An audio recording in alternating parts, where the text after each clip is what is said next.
Tennessee sports station. 92.3 The Fan, 2020 Sports. Well, you certainly can't blame Parker Messick for the Guardians losing to the White Sox last night, 2-1. The lefty giving up just 2 runs on 3 hits, 7 2/3 innings.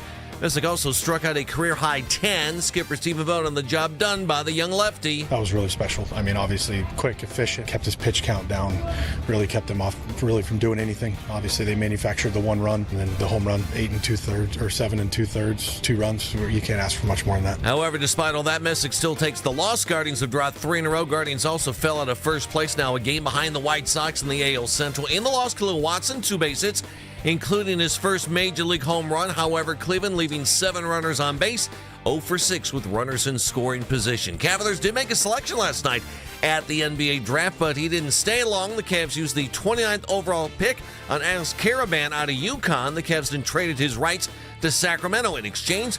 Cavs now with the 4th overall pick in tonight's second round and a second rounder from the Kings in 2032. Also at the NBA draft last night, Washington Wizards used the number 1 overall pick on AJ DeBonsa out of BYU. Meanwhile, the Utah Jazz taking Canton native Darren Peterson at number 2. Peterson played last season at Kansas and averaged 20 points a game. NFL decided on Tuesday not to do a supplemental draft this summer, and thus Brendan Sorsby will not play in the league this coming season. In a letter, the NFL said that Sorsby's petition did not demonstrate accountability for his conduct. Sorsby admitting to placing thousands of bets, some on Indiana football, when he was a member of the Hoosiers football program. Can now find 92.3 The Fan on YouTube. Subscribe to our YouTube channel. Get the best content from our shows each and every weekday. That's 92.3 The Fan on YouTube. Headline sports news every 20 minutes right here on 92.3 The Fan. From the University Hospital Sports Desk, I'm Jeff Thomas. Up next, time for the Ken Carman Show with Anthony Lima here on 92.3 The Fan. Summer's here, and Brown's training camp is just around the corner. Stay locked in with The Fan all summer long.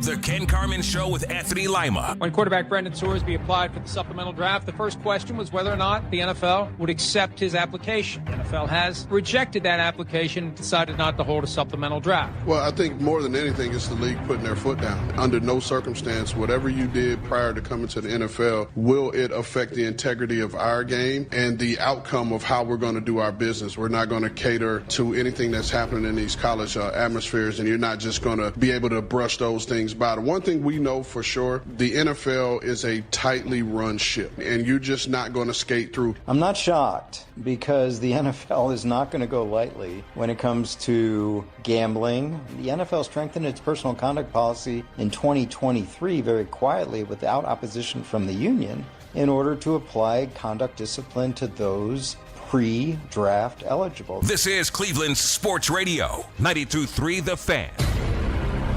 Morning, Tone. Kenny, what's up? Away we go again. Heck yeah. Unbelievable. What a bonanza. I was sitting back. There were so many. Let me just say this. I'm sorry. There were so many people tweeting me yesterday going, aren't you glad it's over? I go, it ain't over. Oh, no. We've only just begun. It ain't over. Go ahead. Yeah, I'm sorry. well, this has gone from are the Browns, a big part of this story too. Is this just a landmark NFL case? Now it's become very broad. Yes, where everybody has an opinion on it. Yeah. Like, it's so funny. Some people are like, man, you guys are you're just dragging this Sorsby thing to fill time during this. And I'm like, yes, Keith Britton. Yes, we are, boss of 92.3 The Fan. No, but it's funny. Everybody. Excuse me. That man was encouraging of that. So. Every single fan, media, like, who didn't have an opinion on Brendan Sorsby? Like, I can't imagine not talking about this. Guys, we could have Patrick Mahomes playing here. I'd have opinions on Brendan Sorsby. Right. It's just become a national story in many ways. It wouldn't have been as involved as it's been, but there'd be opinions on Brendan Sorsby. In many ways, it was overshadowing, the lead up to the draft. The NBA draft last night, where there was, potential intrigue, and would there be any massive trades? There really weren't when it comes to like Jaylen Brown yet or anything like that. And no, everybody was weighing in. Every radio columnist. I mean, Dan Wetzel going after Sorsby. Mm-hmm. That Nicole Arbach, who I commented towards and quote tweeted her. It's Arbach? Whatever. I don't know how you pronounce it. I've been saying it like Red Auerbach for however long she has been in. I've known of her. Everybody was opining on this. It was national news. Sounded like an idiot. Like crazy. I love stories like this because it's the intersection of so many different things. It's got, political tentacles. You've got the NCAA. You had the Big 12. You had conferences. You have the CBA and the NFL. You have the commissioner stepping in. You have morals, ethics, gambling. And the league, every team in the NFL is now worth how much more over the last 5 years because of gambling. It's crazy how big of a story this is. It is. It is. Because I think some people have gotten a little bit mixed up, but that's a point I'll make probably later in this segment or even next segment here. It still comes down to not even right or wrong. It comes down to how this, because there's going to be other instances of this. So again, I'm very interested in this because when I told you at the outset of this, when it became like, would the Browns be interested, anything like that? I said, I cannot sit there and say, without a doubt, Shadow, absolutely not, never, never, never, never. I can't say that because he's not going to be he's not the first, and he certainly isn't going to be the last. What he does is he sets, and I know that there's other guys, I get that, but you have a precedent that's kind of being set in a way where they found their own little loophole, which it still doesn't make much sense, where it's you have a deadline. You've said this. You said you get the credit because I thought it, but you need to say their rationale. It wasn't. Hey, when I read the letter, I'm like, what does the that NFL mean? didn't come in and say you gambled, you're suspended coming into the league. Remember, they did this for Terrell Pryor. He came in with a suspension. Other players have come in with a suspension. They didn't do that. They've had a player come in without a suspension that they deemed eligible that was guilty of gambling. They ended up dropping the case, but it was that LSU wide receiver who plays for, was it Boutte? So there was precedent here. They didn't go with any of that. They said, we don't have enough time, which I thought was hilarious because every team in the NFL has been doing according to reports, has been doing their Sorsby recon and their investigative. Remember, all these NFL teams that are worth, $3 billion, $4 billion, $5 billion, $6 billion, depending on which team it is, they all have their own investigative teams now. The Browns have their own, and I'm talking not football. I'm talking behind the scenes, off the field. And so the NFL is acting like they didn't have enough time, and they didn't submit the paperwork. And I looked at, I got a copy right in front of me of what they look for. It has nothing to do with paperwork. It doesn't say anything about that, which is, of course, what the attorney to Brendan Sorsby said. He's like, there's nothing about paperwork. There's not even a box to put paperwork in. So because once I heard the name Jeffrey Kessler, there was no way that this was ever going to be over. Not when it happened with the NCAA, and certainly not when it happens with the NFL. Oh, so, this guy has some signature wins. He has some losses, too. He has some signature wins against the NFL. You can wish all you want that this whole saga is over now, but it ain't over because the name Kessler's in there, and nothing is over when it comes to that fella. It didn't make the part about him not getting it in on the deadline didn't make sense because again, there's a deadline. It says your petition filed 3 days before the deadline without any supporting information or documentation, and only after abandoning your recent litigation efforts to avoid NCAA sanctions does not provide a basis for the league to alter those plans. All right, but you still filed before the deadline. The deadline's the deadline. It wasn't like he came in an hour after the deadline. Right. So that's a new one to me. I want to know some more information. And we got Mike Florio coming on at 8:20 this morning. So some of this is going to be exploratory. So there's certain things I want to pound the table about and certain things I can't yet because I don't have all the facts because the NFL is sending this and they're saying that, hey, we don't know the full scope of everything that you're doing, which makes it sound to me like he would be – when Josh Gordon came into the league, did he serve a suspension after the supplemental draft? Did Josh serve a suspension? Yeah, it was, all right. like 2 games. And he entered in the drug program, right? So, drug and alcohol program. So wouldn't he – what I don't understand about is then you do have a precedent when it comes to Calvin Ridley and when it comes to other guys. Now, he was a current player. Yes. I understand Boutte was not, but you do have a current player. So the NFL seems to have, depending on a case-by-case basis, whether – they deem it appropriate that you were in the Bound by the CBA because you were in the union or not in the union, which is very interesting because they've kind of vacillated back and forth here. So what this does is, I think this might end up doing a little bit of what the Big 12 was trying to do to Texas Tech when Texas Tech last week was just like, you know what, forget it. We raised the white flag. We don't need all these problems with all this stuff. Take your money. We got to separate. Good luck to you. And I wonder if this is the NFL's version of this, because this is going to get litigated. And this is going to end up in court. Well, the court things take time. Oh, yeah. And it could come to a point where, because I really thought he'd get in the supplemental draft. We're going to go through the workouts. We're going to go through the rigmarole. We'll argue how much you should be willing to give up. Now, I wondered in the back of my mind, like, let's not sit here and act like we're idiots. The NFL is a very closed society, and they decide who they want in and who they want out of their league. And we learned that very publicly about 10 years ago now. Like, they will decide who they want in, who they want out, how they want to work together, how they don't want to work together, as we saw with the Bidwell case of what happened, right? So that's and the Maurice Claret 20 years ago. So I figured everything's a negotiation, as we learned 4 years ago. Everything's a negotiation. So I figured that he would go to the supplemental draft. Somebody would put a bid in on him. They'd get him. Then you go to the table and you say, all right, how long does he get suspended for because of this? Let's make a deal. And I still think let's make a deal is on the table. But I wonder if the NFL's doing this because, and this is going to turn into court TV. I'm going to turn into Nancy Grace here real damn quick. I don't mean to do it.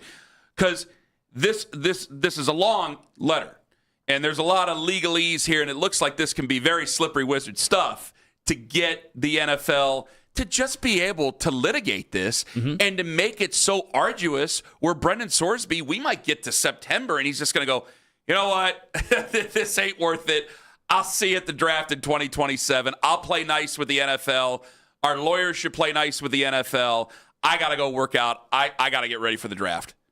And maybe that's where it goes. Because, guys, July is in a week. Yeah. Like, we are getting close to camp. Even in the supplemental situation, he was not going to be ready. There was no chance he was going to be asked to be like a starter for a football team anytime soon. I know we had talked about this, and yesterday, Daryl, when he came in those final 2 hours, Daryl's like, well, the whole thing about putting a bid in is he better than Shedeur right now? And I'm like, well, I don't think that matters.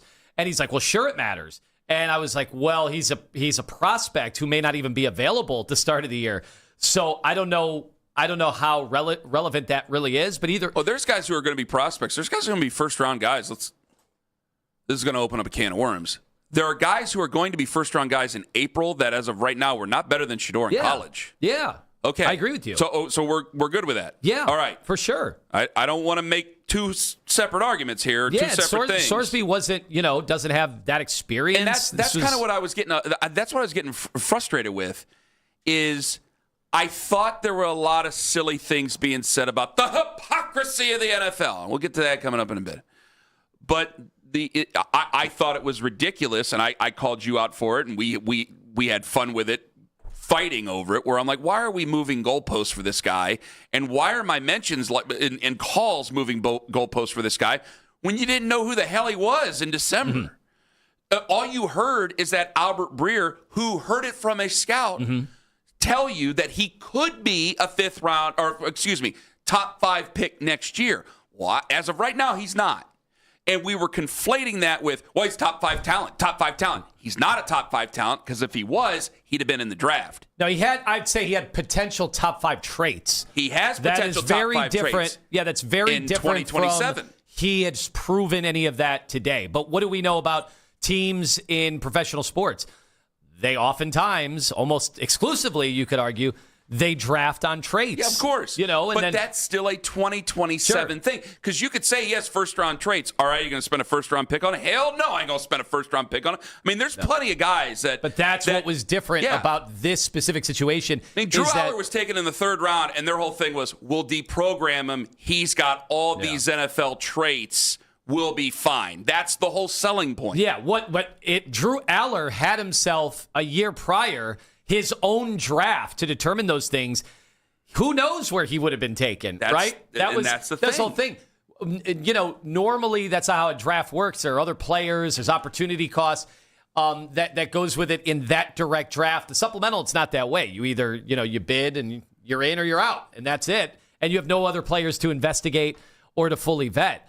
What I am most, my biggest takeaway from all this is like, yes, I mean, dude, he did a lot of monumentally stupid things, right? During his years at Indiana. Yeah. It still is cloudy. I'm seeing very different opinions on what happened at Cincinnati, but we know for a fact at Indiana, he bet on his team. He wasn't on the travel roster. So, yes, he's on the team, but you have a group of guys you like, oh, you're on the travel roster, huh? You're going to put on the Indiana stuff for the rest of your life? Like, probably not. You know where I stand on that. So, and, $3 bets, $2 bets, $1 bets, and he's betting on Turkish basketball. And if I have one airplane bottle, that's fine. But if I have 10 airplane bottles, that just makes up a pint. But my question still getting real drunk. I still want to know, by the way, the one key missing information to me is just, as you would ask if this was any of your friends, what's the tally after all the bets? I knew you were going to bring that up. I knew you were going to bring it up. What do you mean? Like, was he up? Okay. Would you say your buddy had a problem gambling if he had placed $90,000 bets? Yes. And he was up $500,000? Would you say your buddy had a problem? You wouldn't. You'd be enjoying the nights out on him. I would think no. Yes, no, you I would think it because you'd be going to the club with him and going, free money. This is amazing. Keep doing this. I just assume unless you become a tout, unless you become one of those guys, you just end up in an alley somewhere without shoes. That's just how I've always thought. That's my question. I've always seen with guys who are gamblers, not they become bookmakers, not they become touts or anything like that. If they're just straight gambling, in every scenario of what I've seen, that guy has ended up in arrears with people he should not end up with, or I don't know if there's anything worse than that, but almost as bad where you're getting kicked out of the house, your wife's leaving you. Like, it never ends well. Every scenario I've seen. I want to know, because I do have buddies that have made this their quasi full-time job, and they're not just playing it like a scratch-off. Like, they're also not just betting $1, $2, $3. In his case, where is he? Is he down? Is he down $1 million? Has he blown through with his legal fees too? Has he blown through any of the Texas Tech money and the Cincinnati money? Or is he just zero? We just had the College World Series. That was high-stakes baseball being played in the SEC, so maybe there was some Is he up? Is he down? Action being put on that. Is he up? Because I'm just saying, like, there's a kind of a double standard here. Like, I have friends that have definitely placed the amount of bets that he has placed, and their families appreciate that. Their families do. I've seen the house they live in. I've seen the neighborhood they live in. Like, they're doing okay. It's a dangerous game, friendo. I'm wondering if their neighbors think they have a gambling problem. Like, I haven't heard. I haven't seen anybody put that out. But in the end, my question is this. So this came up with Maurice Clarett, and part of the argument with Maurice Clarett was that you were harming somebody who should otherwise be eligible for the draft. And originally, they won the case until it went to the Second District Court of Appeals. Mm-hmm. A now current sitting Supreme Court justice made in the in New York. It was always the appeals court in New York. I always love that. It's in all the TV movies, it's all in the TV shows. The Second District. Anyway, they overturned it, and so then it became gospel. It became essentially they affirmed the CBA, and now we know who's in the CBA, who's not governed by the CBA. And Maurice Clarett lost and had to sit out a year, and that was as penal as it gets ever, right? And I heard the arguments. He was going to be wounded and all of that. Well, in this case, has there ever been a reason not to download a gambling app that you've ever seen than Brendan Sorsby, who just lost how much money, lost the opportunity potentially to be a number one pick in next year's draft, lost the ability to be in this. And I'm wondering, I keep hearing about the sanctity of the game, and they don't want to violate, the ethics and standards of these huge gambling companies and these gaming companies that they have relationships with. And I'm like, so when all is said and done, what message is this also sending? Like, you probably should never gamble. You should. I say that as somebody who comes on here and endorses a gambling company. I am curious how they're going to wade through that. Like, they're basically saying, hey, the pitfalls are so bad to gambling that you might lose a career and lose millions of dollars. Some of this is, again, why I hate using the term kid, and I'll explain that coming up here in 5 minutes. Do you think he should get to play, yes or no, this year? This year? Okay. Yeah, I've always thought he should be eligible. All right, I want to ask people that question. 216-474-0092, that and the hypocrisy of it all. Ken Carman, Anthony Lima, live on the Fan. Peter and Company Jewelers in Avon Lake. Peter.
consolidate debt with PSC Credit Union's 4.70% APR home equity loan. Visit psccreditunion.org. That's psccreditunion.org, an equal housing lender. Multitask this summer with your smart speaker. Crank up the Cleveland sports scene. And when you say play 92.3 The Fan,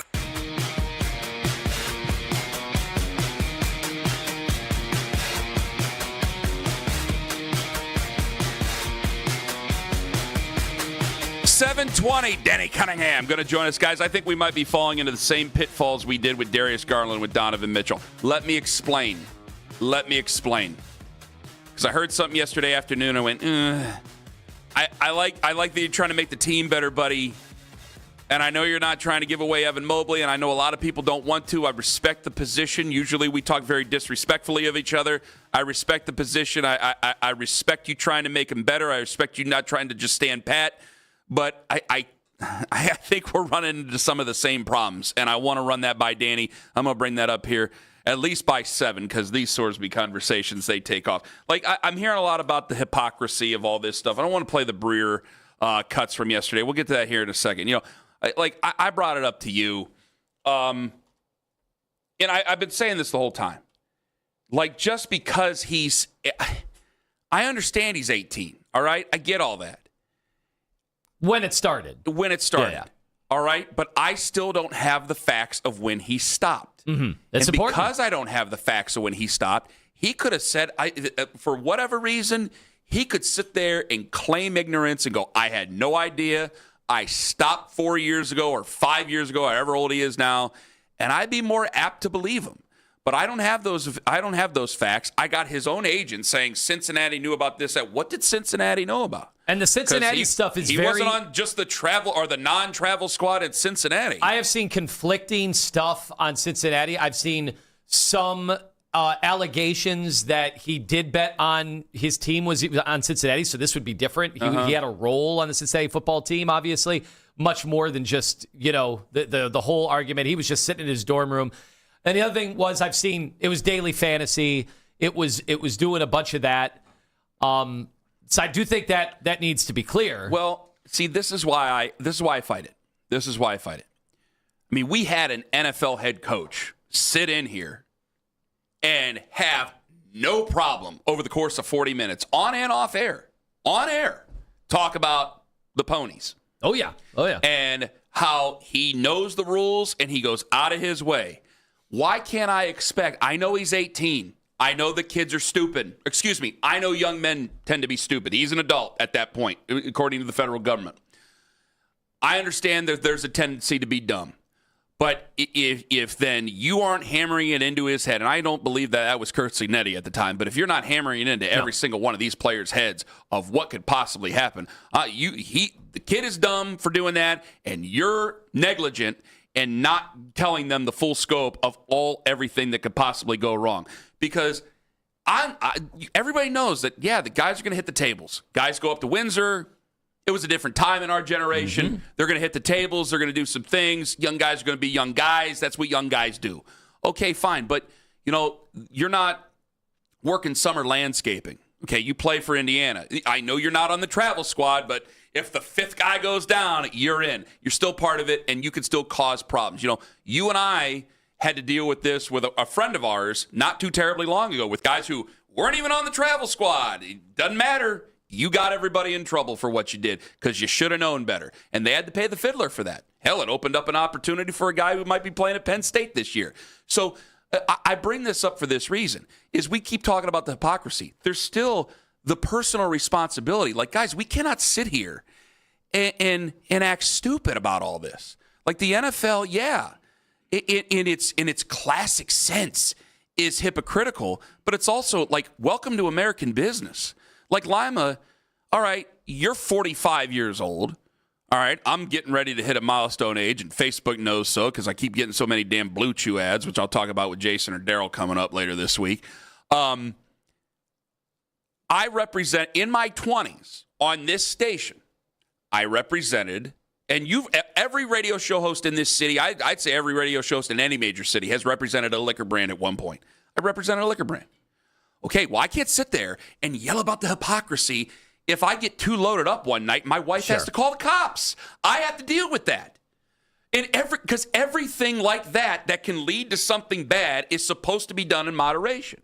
And I know I fill myself up with butter and sugar every day, so I can't talk about the hypocrisy of the things that I eat because No, I think it's a bad personal argument. responsibility. I saw a lot of people making. You think I'm making a bad argument? No. Okay. I think I saw a lot of people say, "Well, the NFL is in bed with alcohol, and therefore, what?" Because it's the way it goes, they're in bed with a lot of they're in bed with the pharmaceutical companies. Yeah. They're in bed with the insurance companies. Yes, the NFL has a lot of big time partners. You do something that's very public.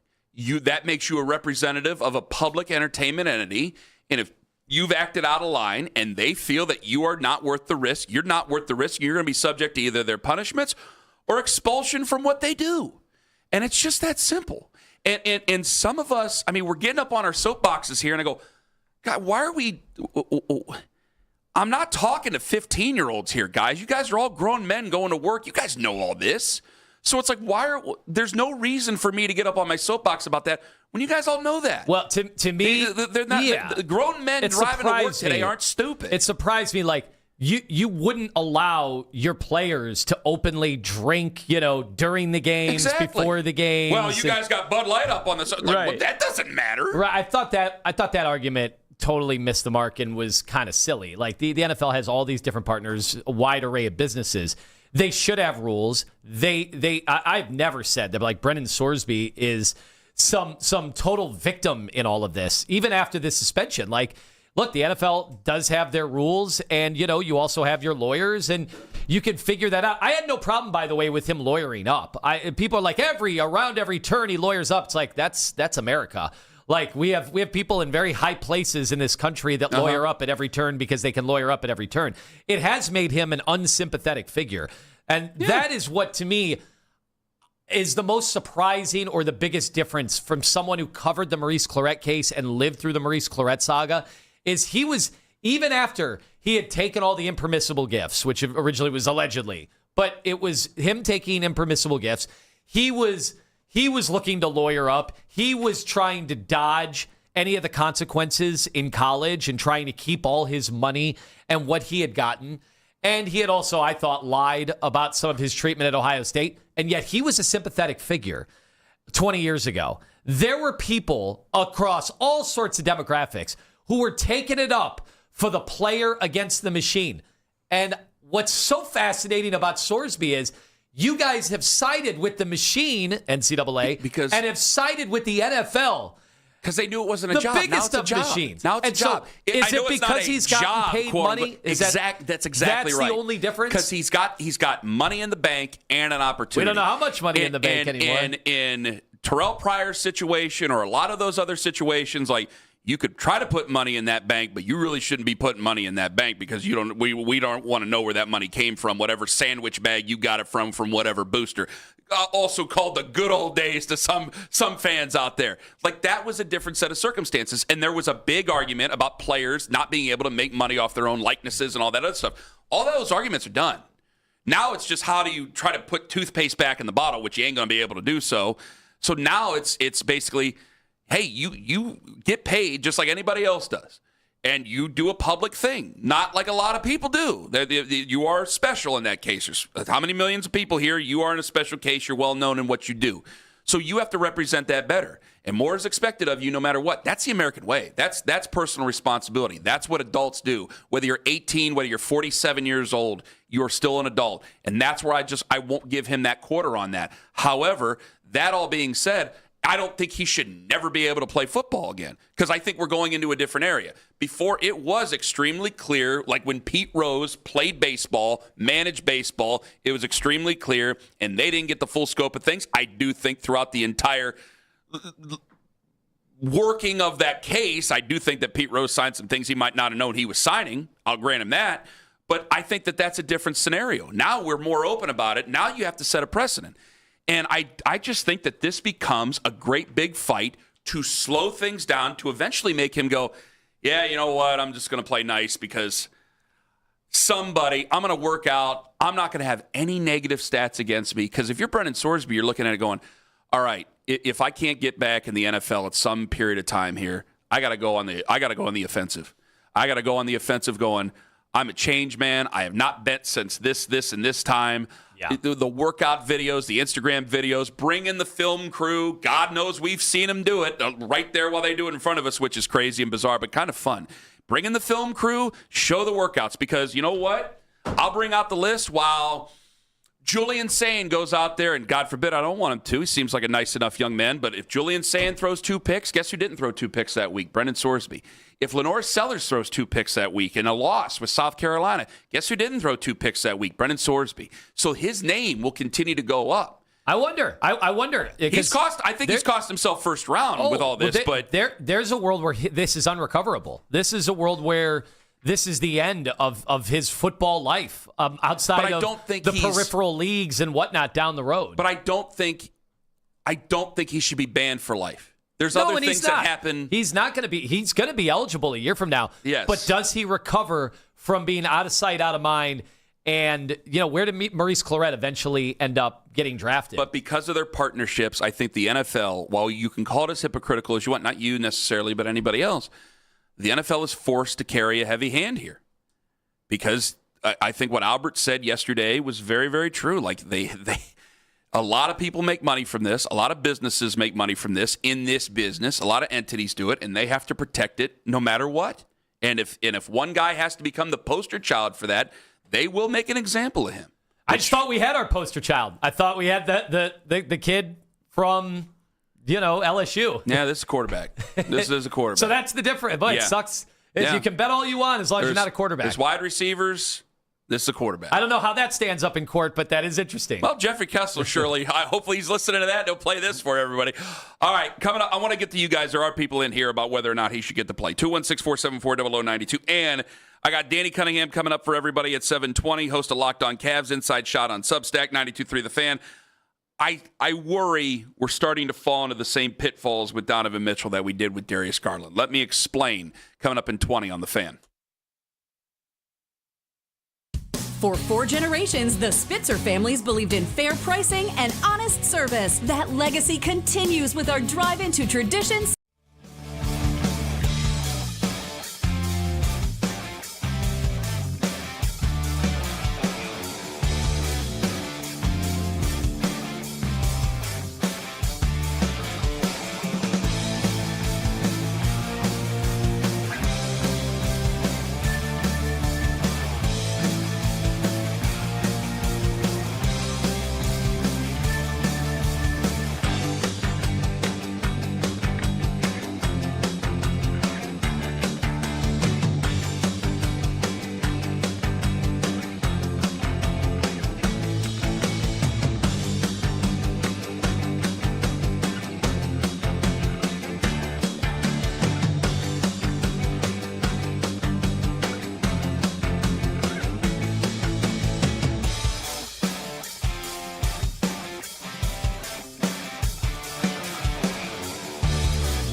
more offers and more rewards that keep you coming back for more. New members sign up for the NP Rewards Card and win up to $25 free play. Must be 21. Certain restrictions apply. Gambling problem? Call 1-800-589-9966.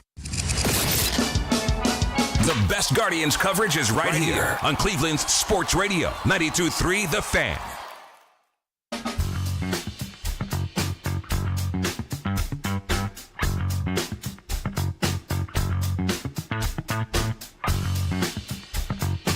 I'm worried, and I'll tell you why coming up at 7 o'clock. I ain't worried about this. Albert Breer was on yesterday on Afternoon Drive. Albert says the NFL wanted to make an example out of young Sorsby. I would have told you from the start that they would have wanted to do that. I thought they would look at it and say legally we can't. And we don't want to go through a lawsuit, and we know it's going to be problematic for us because what it might mean from an antitrust perspective and everything else. The kid doesn't have anywhere else to go now. The whole idea of supplemental draft is when a kid gets ruled ineligible after the April draft and has nowhere else to go because the NFL is an operating monopoly, they give those kids a path to get into the league and play their season. It really almost brings the business structure of the league into question in that, Brendan Sorsby literally has nowhere else to go. Do I think the NFL wanted to make a statement on gambling? Absolutely. I just thought the lawyers would tell Roger and whoever else, we're going to lose in court if we do this. It wouldn't shock me if Sorsby does wind up there is some sort of path created in for Sorsby in that, I think maybe the NFL wants to make a statement here, but knows there's some legalities that could wind up being problematic for them. In other words, knowing they might lose the legal case, they still want to make the statement on where they stand on gambling. And that's not just the normal integrity of the game thing, which is important, no question. I think also in a way it's to protect their relationships with all the companies that are making so much money off of. Yeah, but you're out of time. The supplemental draft will be sometime in late July, correct? Yeah. Mid to late July. So you're running out of time for this year.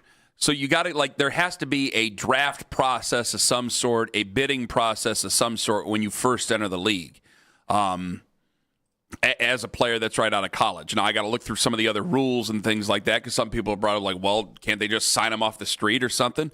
I'm not sure if they're allowed. I'm not sure of that, but I don't think they are. We can ask Mike Florio about that coming up at 8:20 because I think there has to be some sort of a bidding process on his services.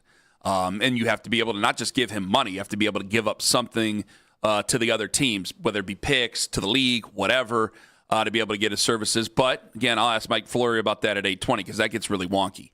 But I think the NFL, they definitely want to set a precedent here. They definitely want to make an example of them. I don't think that's up for debate. Yeah, that's the whole point of this. That's what they're doing. And they got more money than Brendan Sorsby. So unless Jeffrey Kessler decides to do this pro bono, and maybe he is. By the way, I kind of feel like he has to be. I don't know Sorsby has enough money to afford him for this long a period of time. And that's what I'm saying. He's working on some contingency here. Do you just sit there and you go, hey, let's go to a negotiation table before we do any of these other things? But you've already stated in your letter that there's all these other things that he's missing about his own investigation.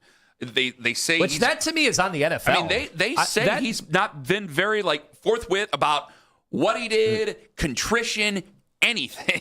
Which the contrition part of this, I don't see anywhere in the NFL's guidelines or the supplemental guidelines that a player needs to show contrition, and that's the whole point of the supplemental draft. The supplemental draft is supposed to be for players that are ineligible and are in this window. This is exactly who should be eligible for a supplemental draft. But isn't that where Goodell the NFL has the language where they just have their discretion. That's what I'm saying. Isn't that where Goodell comes in? Because didn't Goodell have to have meetings with people? And it's like, well, if he doesn't show he's sorry, Goodell's going to throw the book at him. But he did. But that's the question I had. Wasn't that the whole point of the rehab stint? Wasn't that the whole point of him?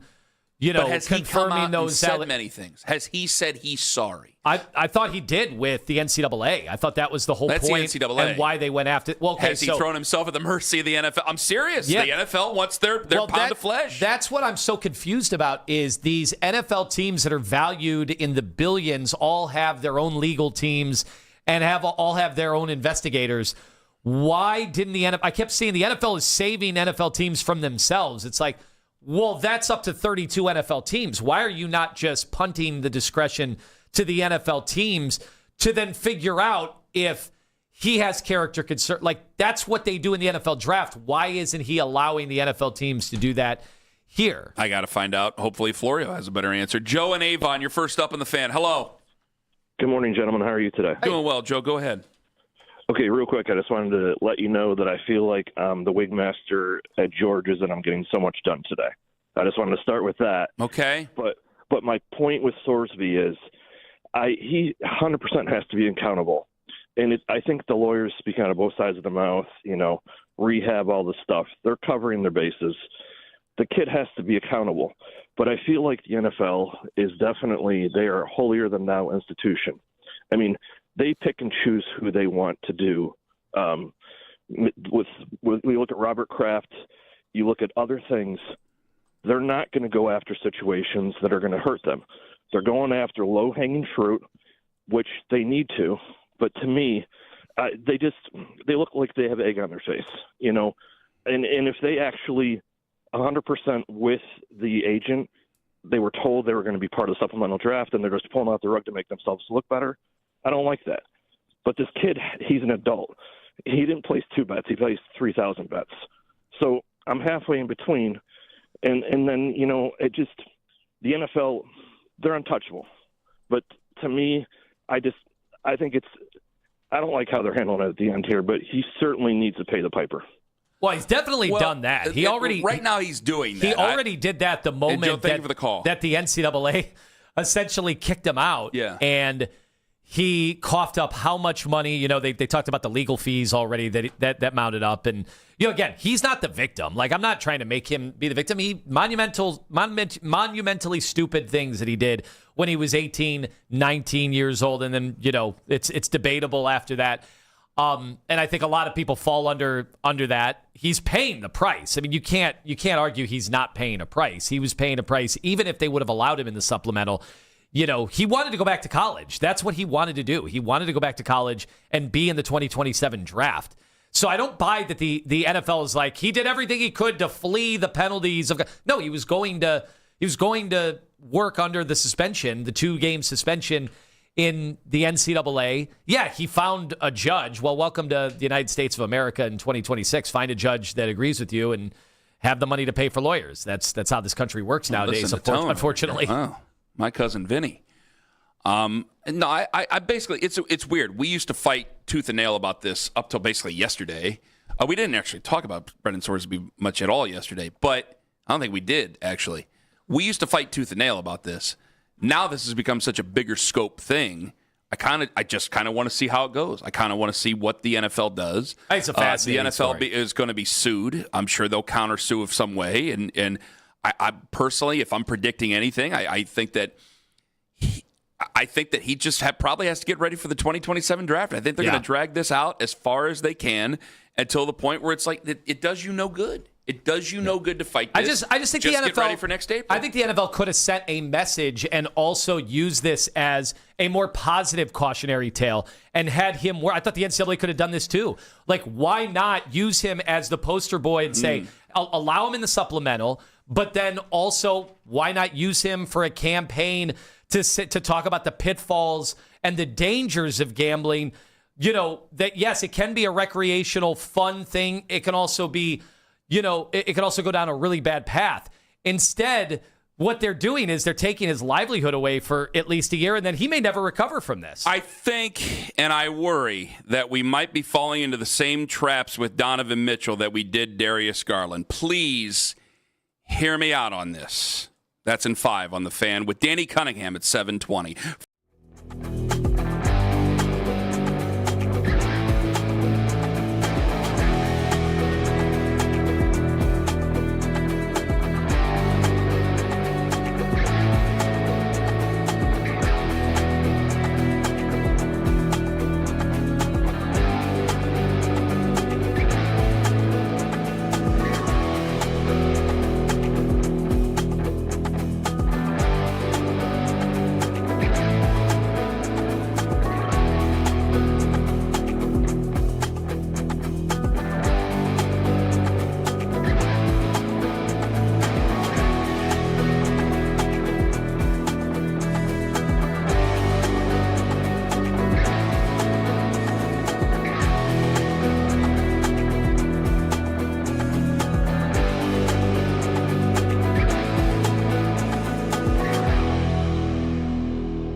season by following the Browns playlist and 92.3 The Fan on the Odyssey app. Headline sports news every 20 minutes right here on 92.3 The Fan. From the University Hospital Sports Desk, I'm Jeff Thomas.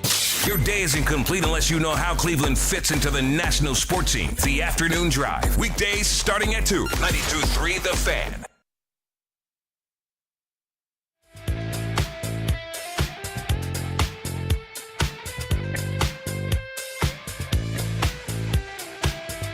Coming up in 20 minutes, Danny Cunningham going to join us on the show, so we got to get going on this. Now, usually we go after each other, and it gets really ugly and really nasty. I want to salute Nick Wilson on something here. Nick brought up an idea yesterday that I appreciate. I know he's trying to make the team better. I think the very worst thing that anybody can think of, the scariest scenario for anybody, is that they just run it back, which I think we have to prepare ourselves and have to have it on the table with the Cleveland Cavaliers.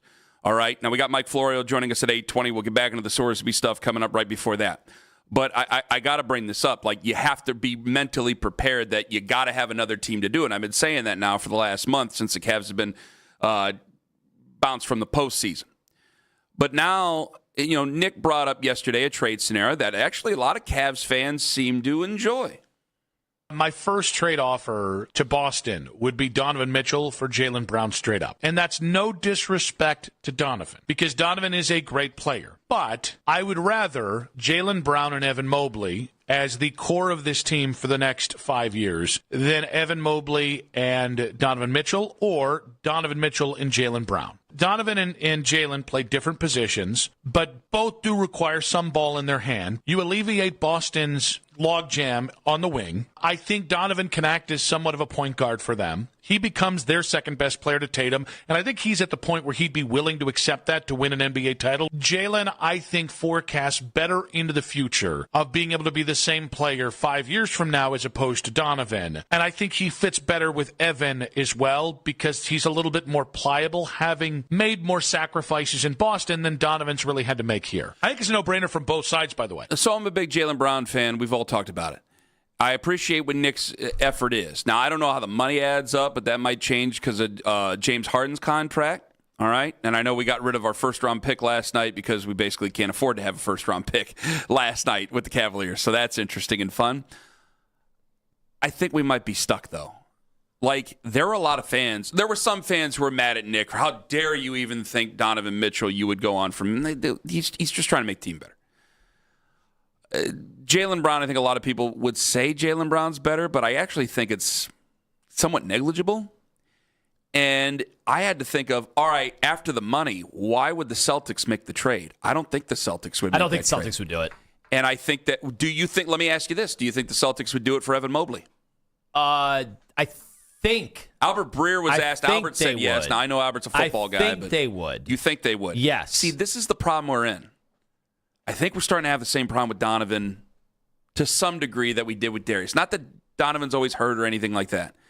But you guys, we all want that primetime player. And Jaylen is 6'6", and he can do a lot of things. Donovan can do a hell of a lot of things, but Jaylen's probably a little bit better. But they're around the same age, same type of player. They're actually friends. And I'm going, man, who's given up their primetime player for Donovan? Who's given up their guy? And I go, damn it, that's the same damn thing I said when it came to Darius Garland. Who's given up their primetime? Who's given up their dynamic wing? Remember, their dynamic wing. Who's given up their dynamic wing for Darius Garland? Turned out nobody was. I still am convinced, unless I have new information, that was the best deal you could make at a time you basically had to make the deal because Rich Paul told everybody that you had to make a deal. Yeah, it's not a good idea in this league in 2026 to be trading small for bigger. So I think we're kind of vice versa. I think we're kind of in the same. Maybe you hammer me for it if you want to, Tone. I'm throwing myself on the table and giving you the axe. Hammer me for it if you want to. Call it stupid. Donovan is a top quality player. But, like, the only thing I could think of is if, like, LeBron, just off the top of my head, I mean, I could sit there for an afternoon, I guess, and try to work some things out. But the only thing I can think of off the top of my head walking with you today was, All right, if LeBron told the Lakers absolutely bleeping not coming back, make it work with something else, I'm out of here. And you remember they did technically have a sign and trade when he went to the Heat in 2010. Mm-hmm. Technically, you got something back for him. But what if he decided to do it? They go, well, did Donovan could work with Luka? Know that. LeBron could work with just about anybody. But I think it's a non-starter. I think Donovan cresting at 30. You're saying the Cavs could trade? I don't know. Donovan I don't know. for LeBron? I wouldn't do that. It's the only thing I can think of off the top of my head, and I don't think a lot of Cavs fans would do it. So not for 1 year of LeBron. No. So I don't know. I don't think Donovan's on the table, regardless if you were willing to give him up or not. Like, there's definitely fans who hear that they love Donovan. You're more than welcome to be in that right. Donovan's been a very, very, very good citizen and player for this team since he got here. He's fantastic. But even if you were willing, I don't know the home that he's supposed to go to that makes sense. And you know why? This is what happens. There are more and more fans, even if they love Donovan, who are like, ooh, $68 million to $70+ Jeff million Phelps a year. Was the first one to it 3 weeks ago. I don't want to be in that business. We played a clip a few weeks ago of one NBA pundit who's like, the minute he signs that contract, it was Nate Duncan and John Hollinger. They're like, the minute he signs. You're exactly right. I thought it was him and Haberstroh, but I think you're right. But the minute he signs that contract, it's one of the worst in the NBA, which is what they're saying about Trae Young's contract in Washington. So, but the difference is, I think actually Cavs fans would go to see Donovan Mitchell. I don't think that Wizards fans are going to see Trae Young. But yeah, I'm bogging it down. That's a tough one too. They're in a tough spot, and I try to brace everybody for this during the season. And even when we were on our way to the Eastern Conference Finals, like they're going to be in a very, very difficult spot to try to improve the team dramatically. There's not going to be any move they could make that makes them the favorites. It's so tough, though, because I think a lot of people saw, like, he had a couple of clunkers in the postseason. I mean, hell, they played a lot of postseason games. Like, Evan had a couple of clunkers in the postseason, but he looked like a much better player in the postseason than he has been over the first 4 years of his career, okay? And he looks looks like he can grow. And I think a lot of folks have shifted their, like, we can't move on from Evan again. I think they've gone back to we can't move on from Evan. Yeah, the hard part about Evan is I still don't know if he's ever going to be the best player on a really good team. But I think if you guys really want to make a splash and not fall back into mediocrity, quote unquote, not my words, then Evan's got to be the guy. And I don't know anybody who really wants to line up to trade Evan. Who wants to line up to trade Evan? Well, unless I'm getting this wrong and you guys all disagree with me. Some would have in a Giannis move. Some would have done it in a Giannis move. I felt pretty desperate back in December. I don't feel that way anymore. It took a nice postseason for me to. I think had they have traded for Giannis, though, I think that would have got the town pumped up more than they will be currently. Sped things up, yeah. I think any big move with it would have been risky. I mean, there's no doubt. All the moves you would do right now would be considered risky. Well, any of the three guys, if they get moved, depending on who they get back, I mean, it would probably get the juices flowing again. It would get people going. But I just don't know if it's the right move. And there's so many moves that I just don't think are realistic because if you're the Celtics, you could get more and better for Jaylen Brown. So I'm not going to give that up for Jaylen Brown. Or I'm not just going to take Donovan Mitchell back and have basically the same issue. Donovan might be better with Jason Tatum than what Jaylen Brown is because they might not get along. I could make that argument, but what you can't make, like, well, there have been seasons where I think you'd say there have been seasons where Donovan's been a better player than Jaylen Brown, but in the playoffs, nobody would argue that you'd rather have Donovan Mitchell in today's game. Nobody would say you'd rather have Donovan than Jaylen Brown. So I don't think Boston would do it. I just don't. No, I don't either. And Nick is saying something that's tough because he knows he's going to get a lot of blowback from that because Donovan's a very popular guy. And I don't really want to move on from Donovan either. But I think some people have taken it, well, that's a little bit more convenient. I go, man, we're starting to make the same arguments we used to make about Darius Garland. It was the most convenient piece at one point. It actually started with Jared Allen. Then you saw how Jared Allen just completely outplayed his contract and saw how important he was. Then it became Darius. Darius was a big fight for a lot of people. You moved on from Darius. Nobody seems to like James Harden very, very much, even though he is a very good basketball player. And now it's come down to, well, we got to make a move. Okay, but do you really want to give up Evan Mobley? No. Well, if you want to make a move, you're probably going to have to give up Evan Mobley. And because I don't know anybody who's just going to go and get another guard for their basketball team. Now, he's a great player. He's an MVP caliber player at times. Donovan is, but he still is that smaller figure type of guard, and we're getting in the same exact conversation, albeit he's certainly more durable. We're getting into some of the same stuff that we said about Darius Garland. The hard part, and I was getting deja vu yesterday. Any of these trades to try to get better are probably gonna mean that the Cavs are getting older and shortening the window. So it's a catch-22 of all these. Like I even floated out a Porzingis, deal at one point, with Jared Allen involved. And you see what we're doing here. You see we're getting older. We're taking heavier risks. A Kawhi Leonard move at one point. Like these are all the discussions. Anthony Davis, like you're hearing me. Every move to try to get better and try to bring a profile of a player who might be able to help you in the playoffs is a questionable also player. Tremendously riskier and shortens your window. I just can't be hell-bent on making a move just to make a move, just to spice things up. I got to do what's actually going to make us better. And I think that people are just like, no, you have to have something completely different from what we have right now. We have to make a move or we're destined to be mediocre. One, you're not mediocre, okay? You're in a very tough spot where there's definitely a concrete ceiling ahead of you. You're going to hear people, I guarantee you're going to hear going into next year, if they just stand status quo, you're going to hear, that the Miami Heat could be ahead of you, which I don't think they are, by the way. No, but I'm just saying, not right now. People are going to start to say that, depending on what Boston gets for Jaylen Brown, or if just Jaylen Brown stays there. You're going to have people pick the Celtics ahead of you.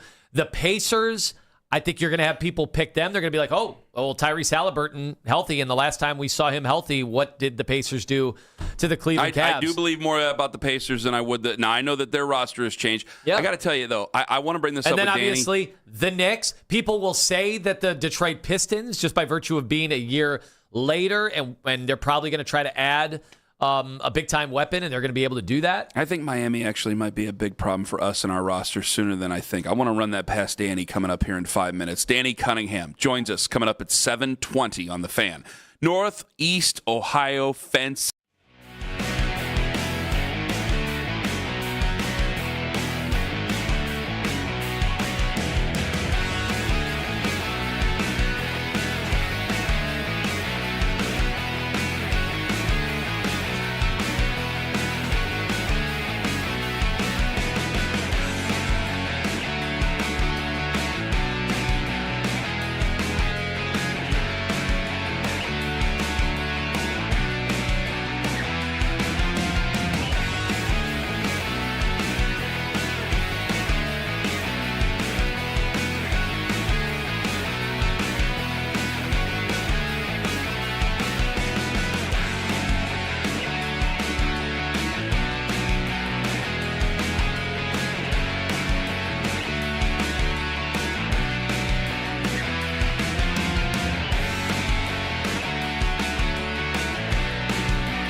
first-round pick from the Kings in 2032. You can now find 92.3 The Fan on YouTube. Subscribe to our YouTube channel. Get the best content from our shows each and every weekday.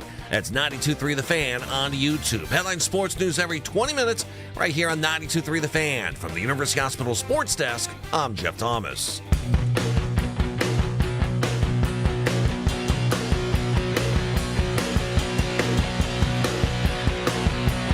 You might just have to accept a very difficult reality. Maybe you will, maybe you won't. Let's ask Danny Cunningham, who joins us. He's the host of Locked On Cavs. He's also the Inside Shot on Substack. He's also Cleveland Magazine. He's also 92.3 The Fan. He's also Harper's Weekly. He joins us on the Wise Heart Right, We Make It Right, Call Kyle Right hotline. Danny, good morning. Good morning, guys. How are you? Good. Usually, hosts on this station start ripping each other, get really disrespectful. I heard Nick's take yesterday, Nick Wilson. He's sometimes he's a takesman, and he brought up that he would trade Donovan Mitchell for Jaylen Brown. And I go, hey, I'm not going to fault the guy for trying to make the team better, okay? Now, I think that Donovan Mitchell might be a third rail to some of the fan base, but fine. I think everything maybe should be up for grabs. But I think that he's bringing that up, and a lot of people are, because they don't want to give up Evan Mobley. And I think if you really want to make the team different, I don't know if you're going to make them better. I don't know what the rules are or what the possible trades could be. I think you have to move on from Evan, because I think we're getting ready to start having the same conversations in a way about Donovan Mitchell that we were having about Darius Garland. Yeah, I wouldn't give up Donovan Mitchell in a trade like this, and I understand not wanting to give up Evan Mobley either, and I'm not sure that Jaylen Brown is the guy to give up Evan Mobley for, because I think that if you get to that point, that if you are trading Evan Mobley, which, I do think is something that should be at least thought about, I'm not sure the Cavaliers will think about that, you have to trade Evan for a guy that is no doubt going to make the Cavs better and is no doubt better than Evan Mobley right now and probably for at least the next 2 years. And I'm not sure that Jaylen Brown makes the Cavs that much better in that spot, because I think that they would miss a lot of the things that Evan provides. That's why, I could understand if you wanted to get in the Giannis sweepstakes, and I also understand why the Cavs didn't want to do that. I think that's where Evan Mobley could have been a guy that you trade him for, but I don't know that Jaylen Brown is the answer there. And I do think, too, as far as Donovan goes, he wants to be in Cleveland. He's been a top 10 player in the NBA his entire time in Cleveland. And yes, this postseason was not his best performance, but I think it's difficult to find a top 10 player that wants to be in Cleveland. And I think that you should hang on to that if you can. Boy, I agree with the end of that sentiment. I just start to wonder if this was the first time this postseason where Cavs fans weren't sure they wanted Donovan Mitchell at $68 to $75 million over the next 4 or 5 years. I think that's the first time I've heard that sentiment when they finally saw the sticker price. Yeah, and I get that. It's a lot of money, man. And I know that so much of the extension conversation, and this is not just here in Cleveland, this is in other places too, but it's, look what Jalen Brunson did and how much money he saved the Knicks and allowed the Knicks to bring in Karl Anthony Towns and build a championship contending team. So I understand that aspect of it, and it is a lot of money, but at the end of the day, if it's not prohibitive in terms of who you're bringing in to build the team, because the Cavs have shown that they're willing to spend money, right, to make the team as good as they possibly can, I just don't necessarily think that that's worrying about the right thing right now. Danny Cunningham joining us on the show. I found it interesting, though, with the Giannis trade. Should we keep an eye on Miami, considering that, Donovan has been kind of a fan of Bam Adebayo? If they start signing long-term contracts, maybe there's no room left, or, if they kind of just stand pat, is that a possible threat to holding on to Donovan at some point? I'm not positive of that, because they don't necessarily have a ton of assets moving forward to get Donovan. And now in today's NBA, this is such a different place than what it was in 2010 when LeBron went down to Miami, right? LeBron reached free agency. Guys don't often reach free agency. And I don't know that Donovan's going to sign an extension this summer, but I also don't necessarily have any reason to believe that he's going to be going anywhere. I ultimately think if Donovan was going to try and force his way somewhere, it would have happened before now. And I think that if he really wanted to be Miami, he would have tried to force his way to Miami previously. So I don't necessarily know that that's a place. I will say, like, they need somebody like Donovan Mitchell, because for as good as Giannis is, as good as Bam is, that's a roster that is not a championship caliber roster right now. I don't think that the Miami Heat are any better than 5th or 6th in the East at the moment. So I don't necessarily want to say, yeah, you can definitely rule that out forever. But I wouldn't view them as a clear and present threat right now. Obviously, Danny Cunningham joining us right now on the hotline. It's been mostly quiet on the Cavs front once the Giannis thing happened. And we were wondering if Giannis would have gone to Boston, if that would have changed the level of activity for the Cavs, had persuaded them one way or another. But, instead goes to Miami. But I started going through the teams, and we don't know what Boston is going to do yet, but obviously the Pacers are going to be a real thing again next year. You have the defending champs in New York who humiliated us in the postseason. So as you look around, Detroit is going to try to add, Orlando, who knows what they're going to do. What do you make of where the Cavs are right now and how eager Kobe Altman would be once maybe another domino like Jaylen Brown could be added to the fire? I do think the Cavs need to be aggressive in making this team better this summer. And listen, they're not going to trade Donovan Mitchell. They're going to re-sign James Harden to a new contract, and it certainly seems like they're not going to trade Evan Mobley. So that tells me that everybody else needs to be on the table, and I think that needs to include Jared Allen, who's making $28 million this upcoming year, which I think is a benefit to trading him because he's definitely a player that's worth that. But now it also expands the pool of players that you can use or that you could get back for Jared Allen as opposed to when he was making $20 million, and that kind of was a small pool of guys. So I do think that the Cavs are still going to be a top 4 team in the East. Like, they're going to win 50-plus games, and that gets you a home court advantage seed in the Eastern Conference basically every single year of my life. But I do think that for them to be championship contenders, they need to add a little bit. They need to get better on the wing. And if that comes at the cost of maybe Jared Allen, then I think you have to do that. I don't think they should be necessarily dying to get off of Jared Allen's contract, but if you're not going to trade Evan Mobley, you kind of have to look at trading something else to try and get this team better. And Jared Allen just continues to be the guy that I come back to and say, well, they do have a bit of a surplus at that spot because of Evan. And it maybe makes sense for them to look at Jared as somebody that, what can you get for him at the very least? Because to get better, you got to give something up. And if the Cavs aren't going to give up one of their 3 best players, then I think you have to start looking at player number 4 and down the line. Do you think, Danny, that the Cavs could make the argument, or Kobe Altman could make the argument that, hey, they got further than they've been. They got to the Eastern Conference Finals. They did so with only having James Harden for 26 regular season games in which he was terrific. And obviously playoffs, a mixed bag, but he was definitely an upgrade over what they had previously with Darius Garland in the postseason. And they had so many injuries towards the last third of the year that if you give them a whole season to build an actual defense and identity, that they could be better for it next playoffs. Could they do that reasonably? I do think that if they do that, they will be better for it next playoffs. I think that trying to shuffle the deck with a move as big as Darius Garland for James Harden in the middle of the season is a really, really challenging thing to do. And I do think the Cavs deserve credit for getting to the Eastern Conference Finals despite doing that. I think it's a realistic thing to say, hey, if we just ran this back, we should expect to be better next year. But I don't know that better is good enough to win a title, which is what the goal needs to be. If they run this back, I expect them to be better. I expect them to be a top 4 seed again. I expect them to be a better team in the playoffs, but I also expect New York to maybe be a little better. I expect Boston to maybe be a little bit better next year. I expect Detroit. I expect Indiana. I expect the Eastern Conference as a whole to be better. So while the Cavs might be better if they just run it back, I don't know that better is good enough. And I think that's kind of the danger in just saying, we only had, like you said, 26 games with James Harden. We only had 4 games with our starting lineups together. We had 0 games where the team was fully healthy.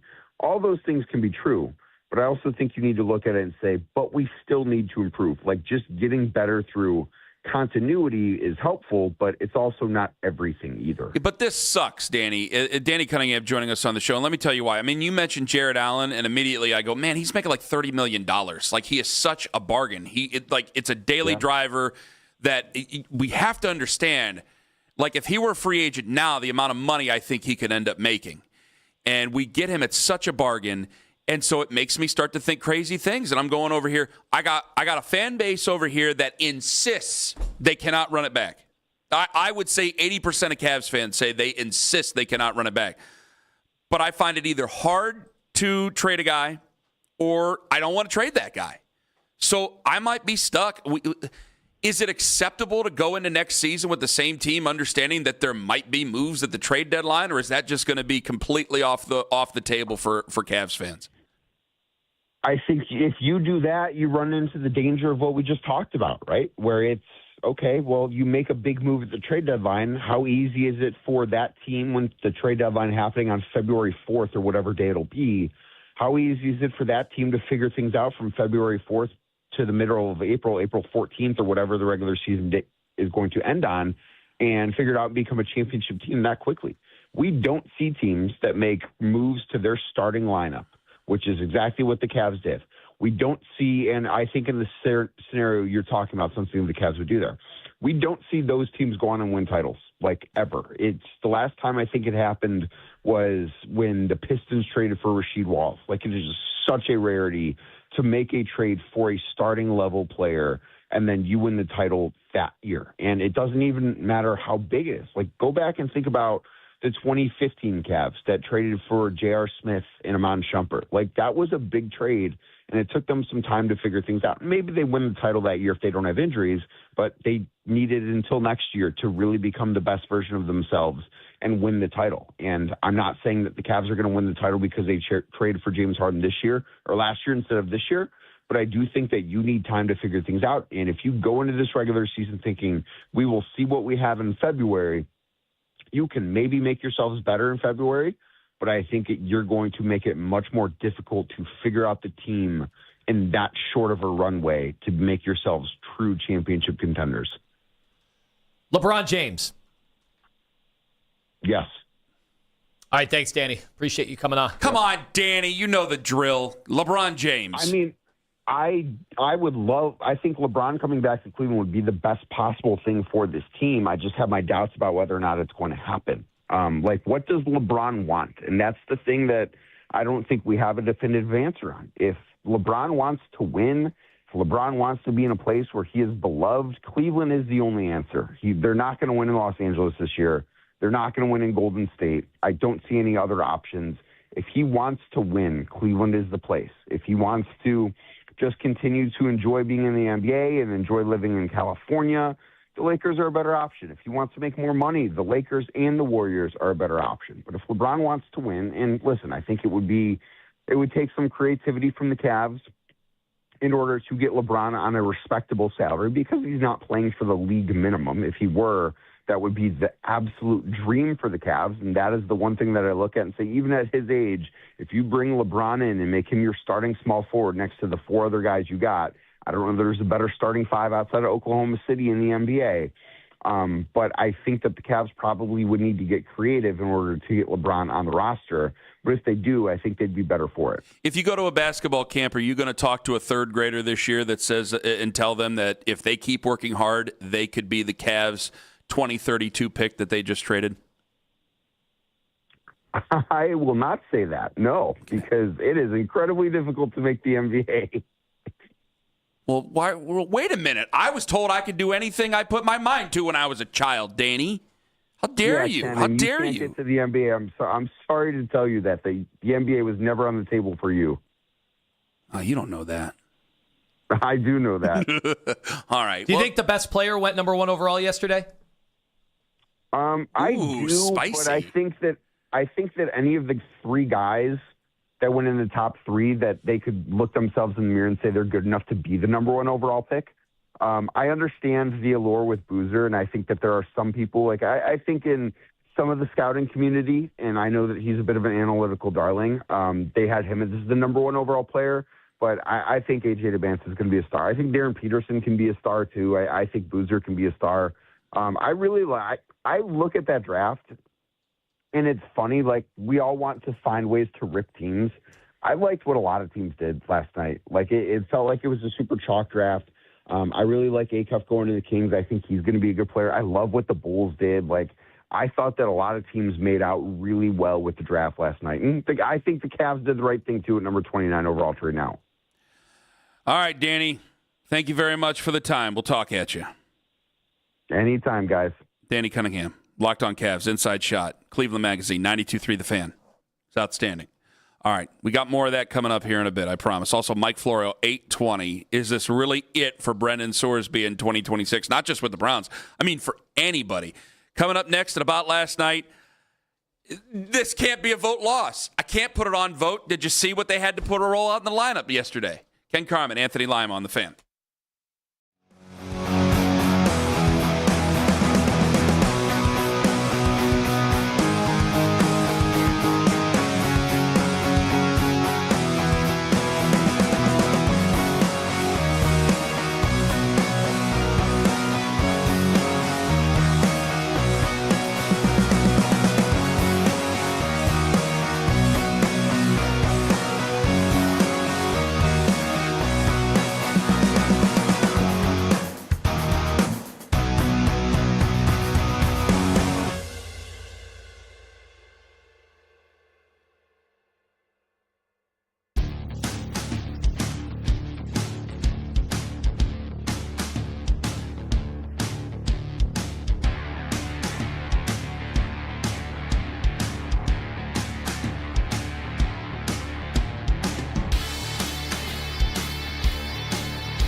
really don't give a shit. I mean, it had nothing to do with me.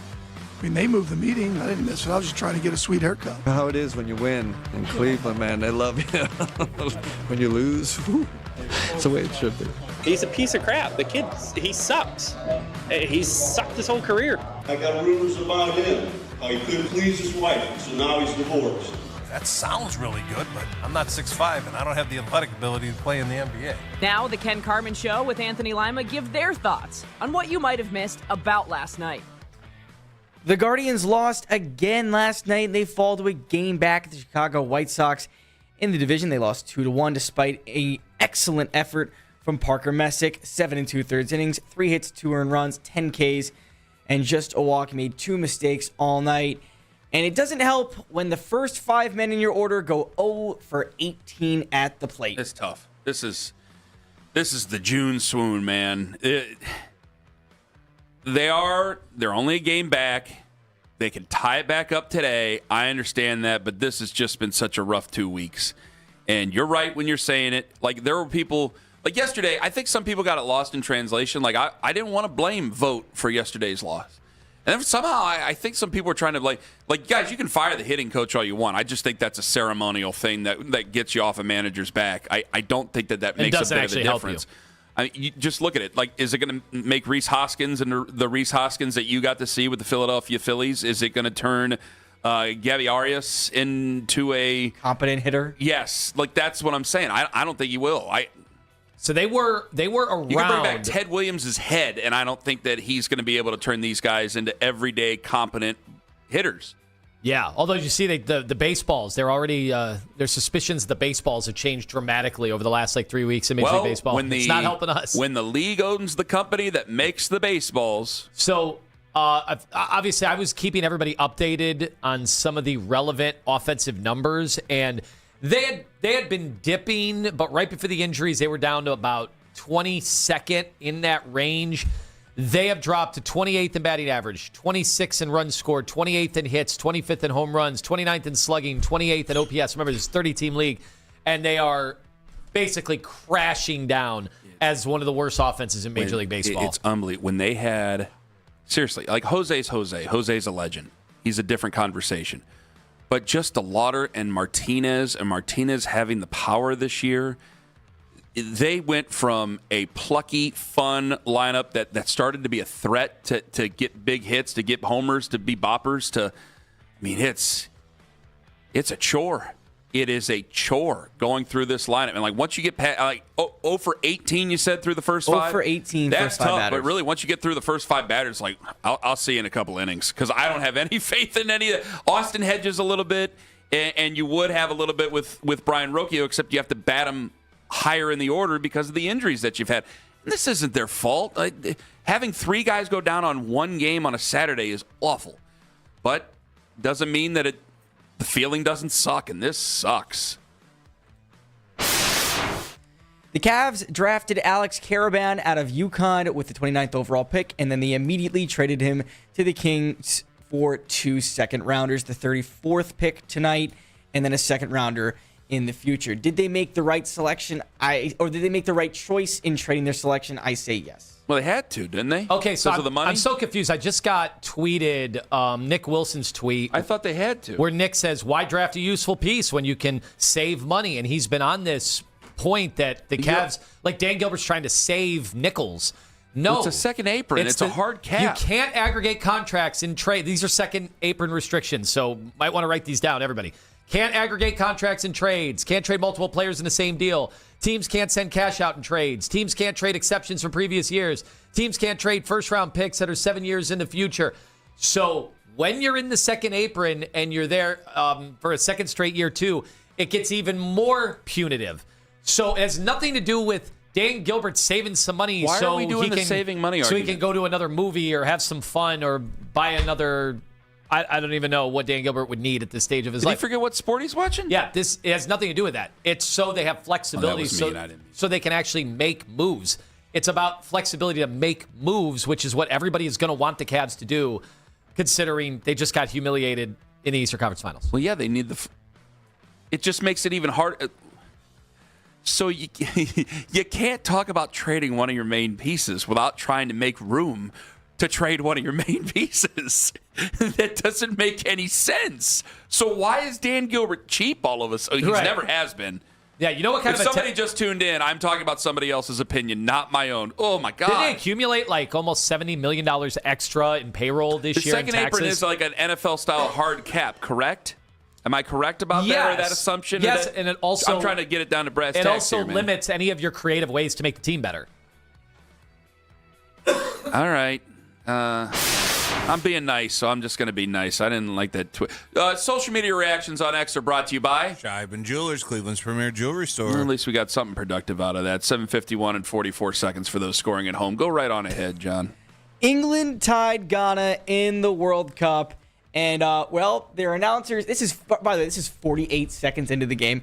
This is what the play-by-play announcer, John Strong, said. This audio is courtesy of Fox. Again, 48 seconds into the game. Okay. But as we know, the English historically struggle here in Massachusetts. So what happens here today? Great line. It's glorious.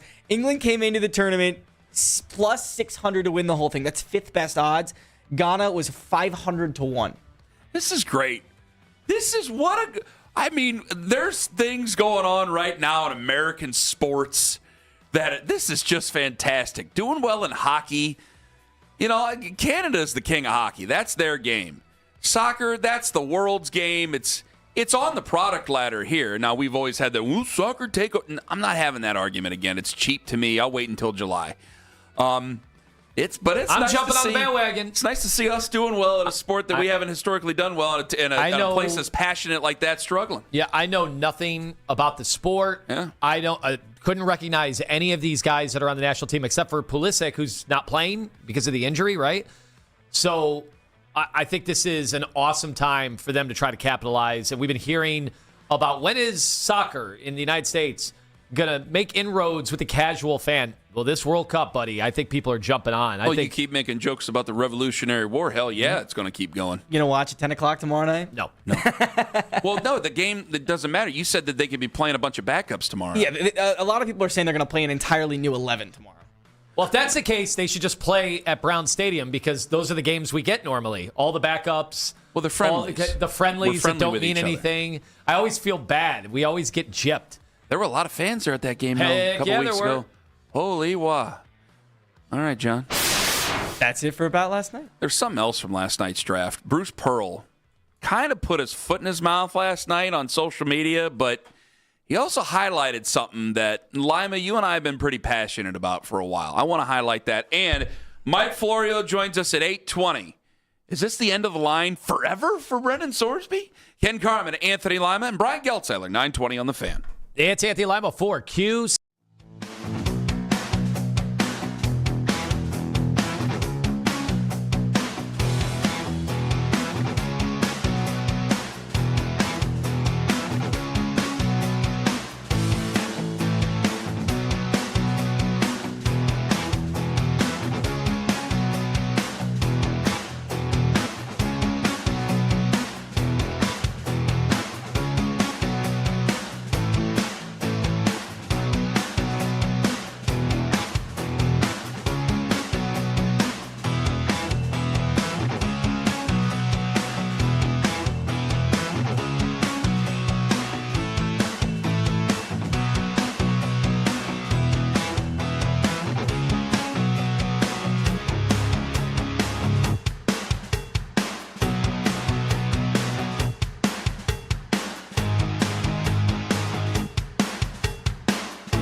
That's 11 to midnight. All the best segments from all our shows, and you can always listen on the Odyssey app. Headline Sports News every 20 minutes right here on 92.3 The Fan. From the University Hospital Sports Desk, I'm Jeff Thomas.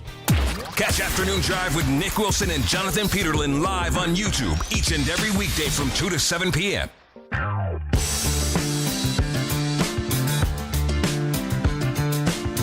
How's the missus enjoying that trip over there to Iowa? So She much is to see. sending me just the nicest shots. Because she's getting a run in while she's on her work trip. Oh, she is? Oh, yeah. Of As course. we speak. Not listening to us, so say whatever you want. Oh, really? Yeah, just tee Oh, off. hell yeah. Have at it. Oh, man. There's so many things. What did we talk about yesterday that could have got you in a lot of trouble? I forget. No, you and I went to Iowa together on a trip. Yes, we did. We shared a hotel room. Lima wouldn't use the bathroom in the hotel room. No, we did one of these, America trips that these soccer fans are experiencing right now, going through small towns. Nice. By the way, did we ever get an update on John? Did you guys update on John yesterday after I left? No, we didn't. Because I wanted to wait until Owen was here.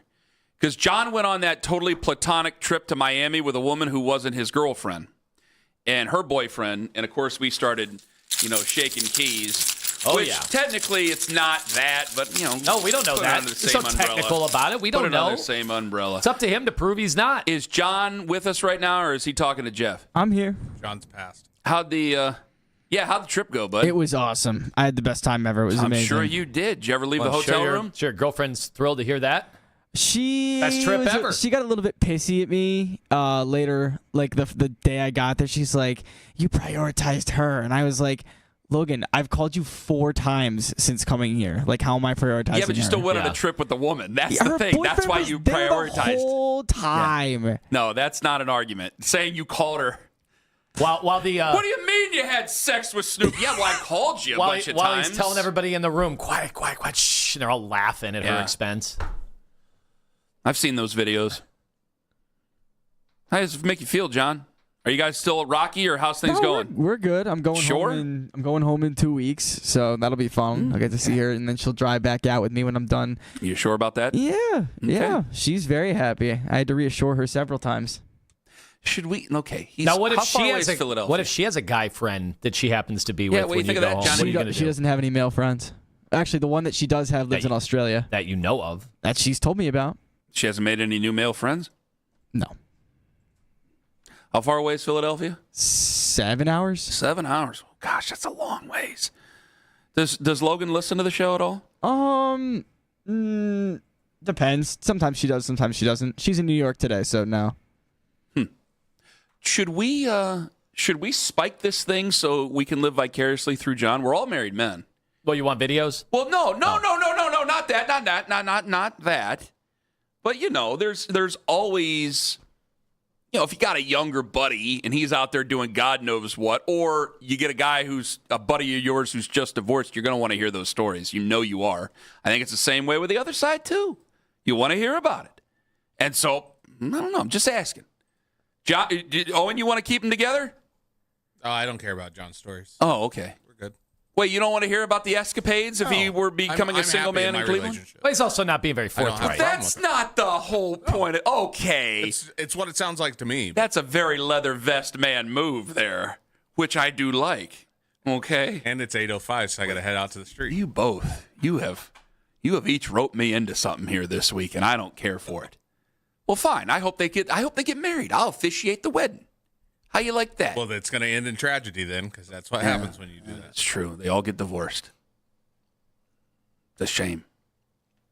My record is terrible. I got one group. They're still together. 216-474-0092. I throw the number out, so we have to move on. It's a nice. There we go. Bruce Pearl. Speaking of last night's draft, Bruce Pearl had a tweet. It did come off pretty tone deaf to single parent households. Which you told me, I looked at his page. I go, gosh, this guy's a machine tweeting. You told me he's going to run for some sort of office. Oh yeah, Bruce Pearl is. Yeah. Okay, so there you go. But he says, anybody noticing how many of these young players at the NBA draft are being interviewed and sitting down with both mom and dad? It makes a huge difference. Family first. And there were definitely people who were upset because, again, it does sound tone deaf to single parent households. I thought Yeah, it does, but I also thought it highlighted something different, something that you've highlighted for a while. Yeah, this, and I think this is a salient point. You're not going to get a lot of the rags to riches stories that we grew up with in that sport. I think it is so obviously clear. Like, just look at the parents that were there last night. And yeah, that's it. Hey, celebrating the nuclear family, Kenny. Mm-hmm. You know, that's what Bruce Pearl did in a very what he wants to do in a very inartful way, because it came off as, are you denigrating single families, right? Mm-hmm. But I don't think that's what he was thinking about. No. I think what he noticed is he was what trying to. I don't know if that was his goal. Yeah, but I think I don't know the guy personally. And I do not think along the same lines as Bruce Pearl very often. But which would surprise some people at this juncture. I absolutely understand what he's getting at. And I also kind of saw a lot of the same things, because you see the home videos from these prospects from when they were younger. Their parents are loaded. Their parents live in McMansions at that time. And a lot of these parents either played in the NBA or if they didn't, overseas is very lucrative for a decade, because you are getting your car paid for, your house paid for. You are making anywhere from $300 to $600K. What he's showing us, and this was not his goal of the tweet. Yeah. But I think what he highlights is the bottlenecking that you've been talking about when it comes to at least the big three sports here in the U.S. Now, Owen and I have been youth coaches. You'll see this. Keith, our boss, is starting to get into it now. But like it becomes a thing. And like, again, am I to say I'll never do that? Absolutely. Yeah, I'll probably buy into it at some point, probably. But it's become so niche with every single sport. And so it's really the haves or have-nots. Like, you bring up the rags to riches, and it's true. Like, you look at the facilities, you look at the training, you look what goes on, and I think it does highlight what's going on when it comes to youth sports, when it comes to high school sports. That there's only so many that can afford to do the AAU stuff. There's only so many who can afford to do the travel stuff. And I think that what Bruce Pearl does, even though, again, he didn't mean it, does highlight that sort of a problem. And I think eventually it'll land in football. I mean, Owen and I were talking about 7-on-7 in the spring during a break, just because I was just thinking, well, you got to defend it somehow, because everybody wants to talk about the variety of sports until it comes to the sport they coach. Then they get all, you don't want to go. You really don't want to play football, do you? Well, and you really don't want to go play hockey, do you? I mean, 5 a.m. and all that stuff. They always do it. And you could just see, like, these kids have had trainers since they were, teens.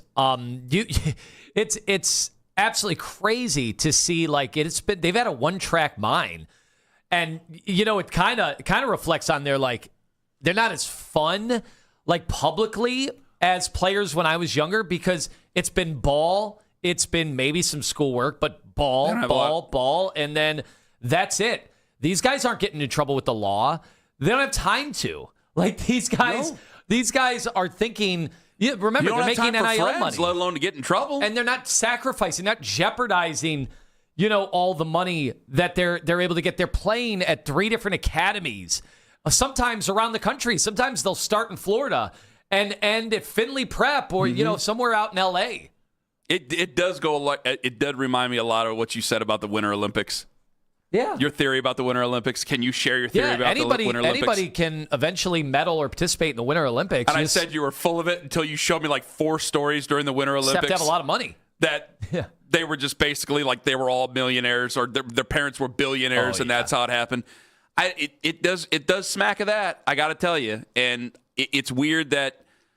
Do you think it's off-putting to the consumer going forward that you can't relate? In reality, you never should have been able to relate to the NBA players. Well, I hate it for the youth. You'll never be able to relate to these guys. I hate it for the youth. They're so insulated. You're not going to be able to, at Ohio State, sit next to them at Mirror Lake while you're studying your Psych 101.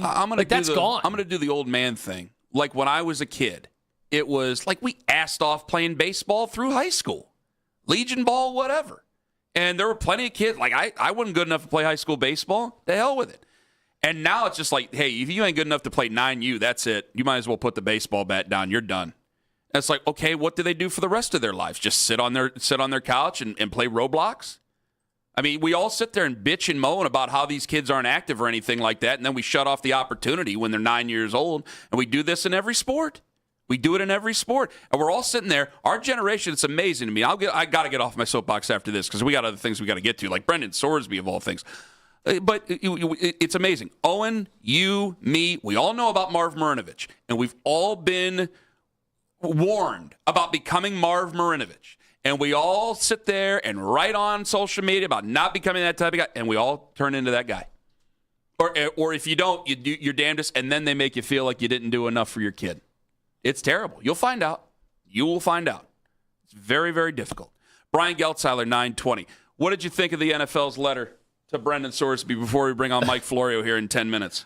It's very interesting that it reads that they're not suspending him. The league is just saying, you're not going to be in our supplemental draft, which is normally reserved for people like you. The supplemental draft is for second chances and for people that are ineligible for the other draft. And yet, we just don't feel like dealing with this right now. I'm more interested in now than it was when he was a possibility. Like, and it may be by the end of the day, who the hell knows, he may become on a possibility for the Browns again. I'm more interested in it now. I just thought we don't need more problems in a year that we didn't expect to win a whole bunch of games. Hopefully they surprise a lot of us, but if a lot of us are saying 5 to 7 wins, that's not a whole lot of games. And I thought that creates another issue in 2027 as well. But this is a big deal because I've never said Brendan Sorsby should never be able to play football because I just think it's an inaccurate thing for me to say because I think other guys will be quote-unquote guilty of this or be guys who have admitted to placing bets, no matter how big, how small, whatever, in the future. So if it's not Brendan Sorsby, it's going to be Bob Jones or whatever name in the future playing for the Cleveland Browns at some point. We're all going to have this conversation in every single NFL city. It's just how big. He plays quarterback. Quarterbacks change the fortunes of everybody. So he becomes, he's a much bigger issue than Kayshon Boutte. He's a much bigger issue because your wide receivers, the NFL, the way they do it, there are certain wide receivers, they're just a cut above the rest. They become all-time legends. But for 99% of them, it's 5 years gone because they got to pay the quarterback. Quarterbacks are what gets everybody else paid. Quarterbacks are what keep the lights on in the NFL. And because he's a quarterback, this is a big issue. So do you think if a running back had the exact... It's not a big of an issue. But had he had the exact same accusations, is he available for the supplemental draft? I actually think he might be. Well, then does the NFL have a leg to stand on if that's the case? I don't know if they do. I think that's what Jeffrey Kessler's going to go after because especially with the Boutte case. Now, I don't have all the facts on that, so maybe Mike Florio is going to be able to help us coming up here in less than 10 minutes. But I think that's part of the reason because they know the most important position that they have, the guy who gets 8% right now at the tippy top, 8% of the salary cap, which is a huge amount in any given year. They know that. And so that's why Brendan Sorsby's such a big deal. And because he's such a big deal, because he's such a big name now, because of the position that he plays, they feel they need to make an example of him. It's up to Jeffrey Kessler to find out whether or not that this is all up and What's interesting legal. is that they didn't just flat out suspend him, which tells me that their lawyers said we can't just suspend him. No. He was not a union member. He was not in the NFL when this happened. Florio can be wonky. Pro Football Talks Mike Florio. He'll answer these questions in 5 on The Fan. It's Anthony Lima for Expert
Following the Browns playlist and 92.3 The Fan on the Odyssey app. Headline sports news every 20 minutes right here on 92.3 The Fan. From the University Hospital Sports Desk, I'm Jeff Thomas.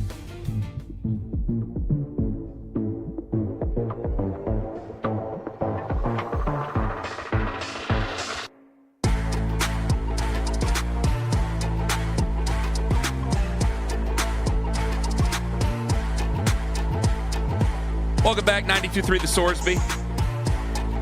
Is it going to be ending, though? No, it's never going Is away. it over? This ain't over. We've only just begun. Mike Florio joins us. Pro Football Talk on the Wise Heart Right. We make it right. Call Kyle Wright hotline. We have gone from, are the Browns going to get him? Could the Browns get him? To, well, is he even going to play this year? And I think it takes on a different meaning. So Mike joins us right now. Again, on that Wise Heart Right. We make it right. Call Kyle Wright hotline. Mike, will Brendan Sorsby play or be eligible to play in 2026?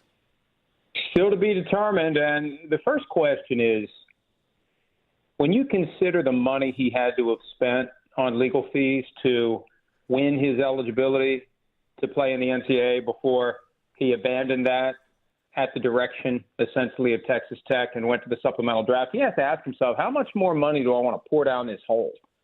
Is it just going to be more legal fees, more delay, and ultimately the same result that I'm not going to be allowed into the supplemental draft? And there's also that practical consideration. Even though this is wrong, the NFL may not react kindly to his effort to sue or otherwise fight back against the NFL's decision to reject him from the supplemental draft. So he's got a decision to make, and there's really no good decision. I just posted something at PFT about his other options for playing football. There aren't many, and none of them are good. The CFL season's already started.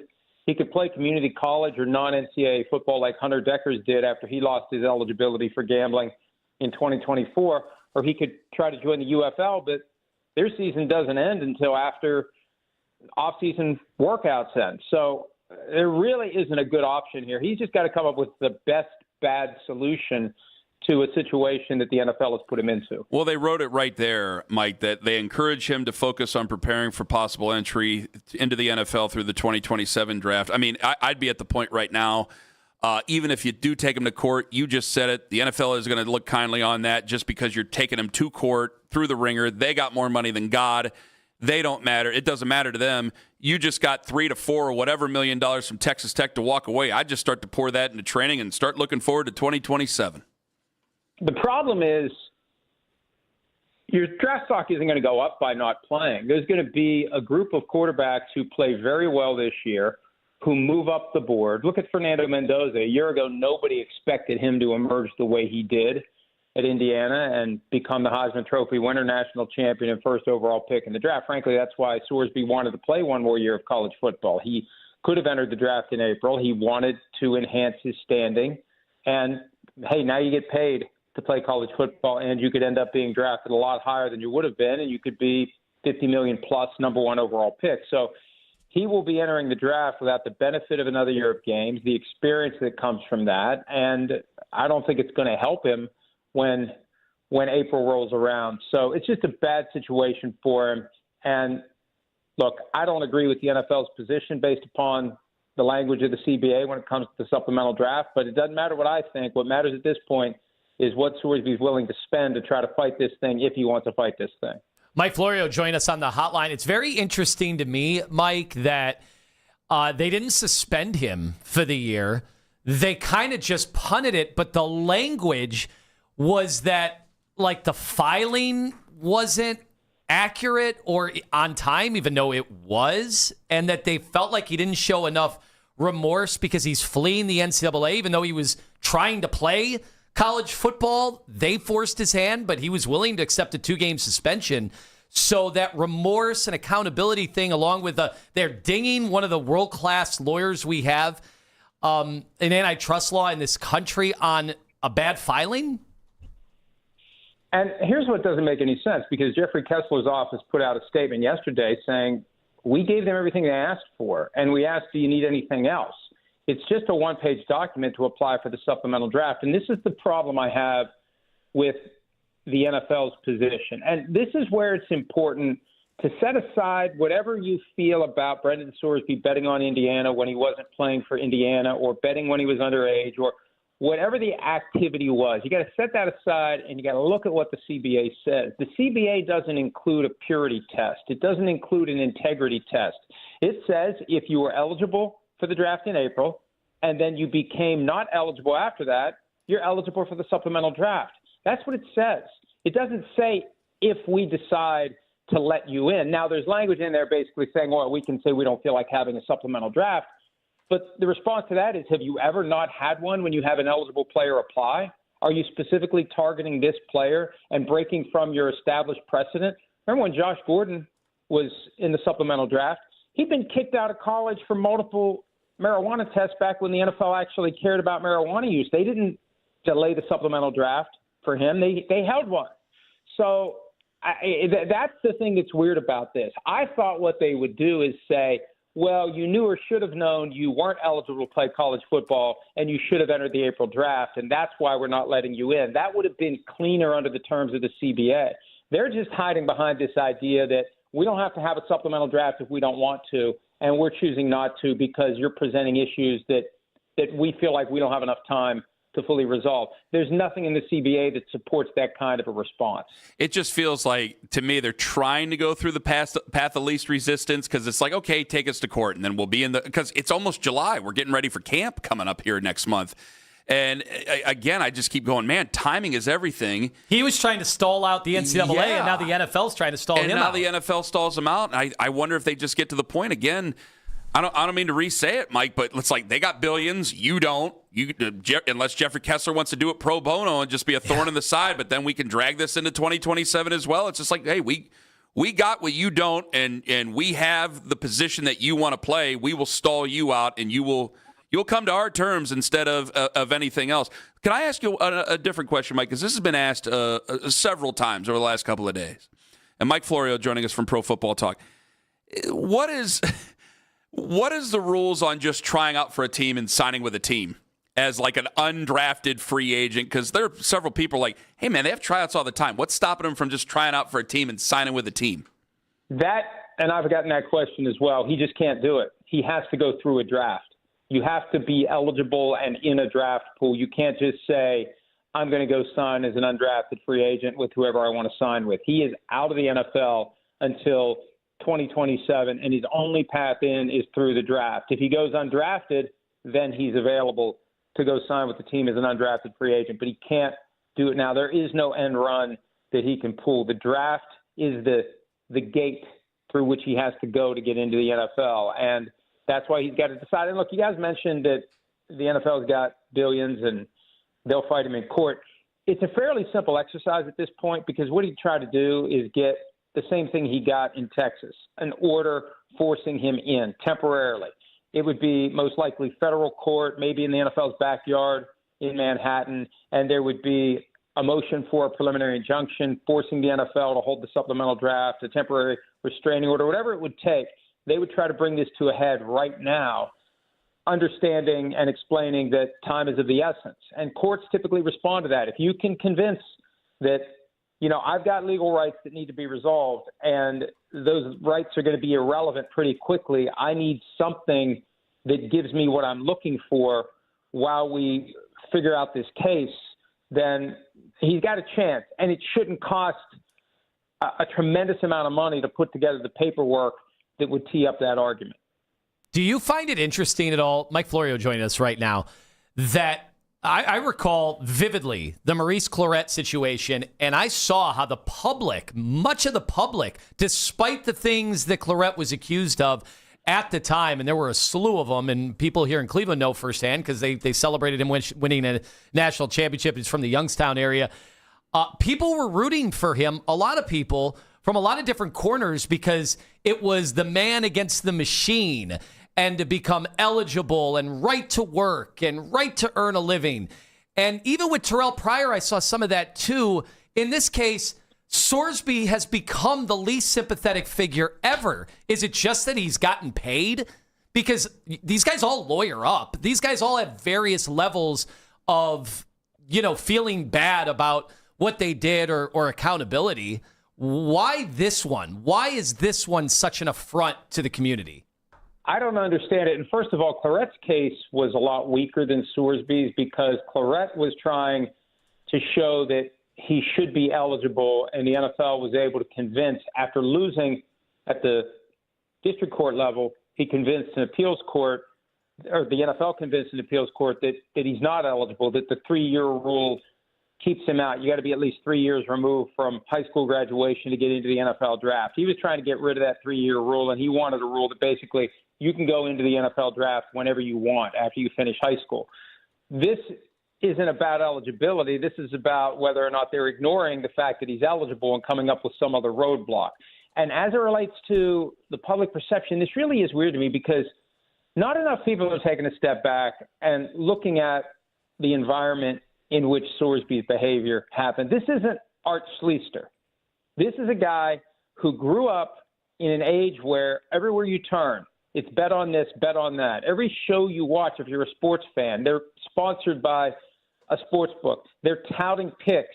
There's this not so subtle notion that you're not really being a sports fan if you're not betting on these games, that it's cool, that it's fun, and that everybody does it.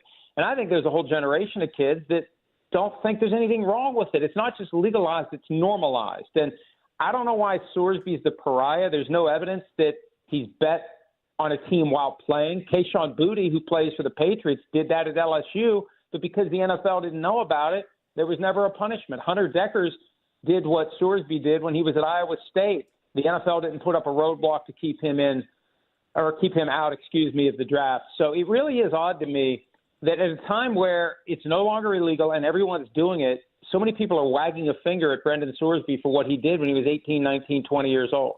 Yeah, in addition, Kirk Cignetti came out and said only positive things about him. You can't find an ex-teammate, if anybody would be speaking out about this broken covenant between the locker room and the sanctity of the game. It'd be his ex-teammates. None of them have stepped forward to say anything malicious about this kid. And yet, can you imagine, ironically, a worse advertisement for these apps and gambling on football than his situation, in which his livelihood might be ruined and who knows where he goes from there? Like, is that really what they want to put out there? Hey, this is a great cautionary tale. I wrote a book last year called Big Shield that looks at a fictional gambling controversy, and I think anybody that reads it and understands it, it would scare them away if they're athletes from getting involved in gambling in any way, shape, or form. Sorsby is a real-life example, and one thing he could do over the course of the next year, he could go around to a bunch of high schools if he wants to. It's up to him, but he's in a position where he can really paint a picture for a lot of these kids about what happens when you just do what everybody else is doing and you get caught up in that dopamine rush that even if it's $2-3 bets, which my understanding is that's all he was doing.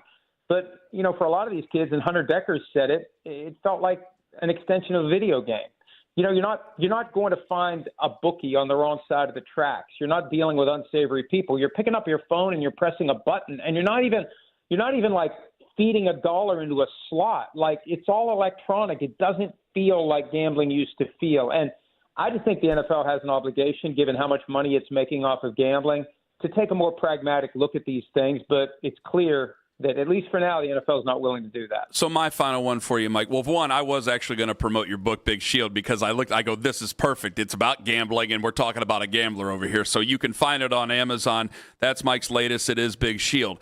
But let me ask you, or let me bring this up with you here, because Lima tried to scare. So the discussion when he first came out, should the Browns get him? Should the Browns get him? I go, man, we got enough problems. We don't need to be inviting this. Let's just get to 2027. And if one of the guys in this QB room work out, great. If not, we'll kick the can down the road for another year.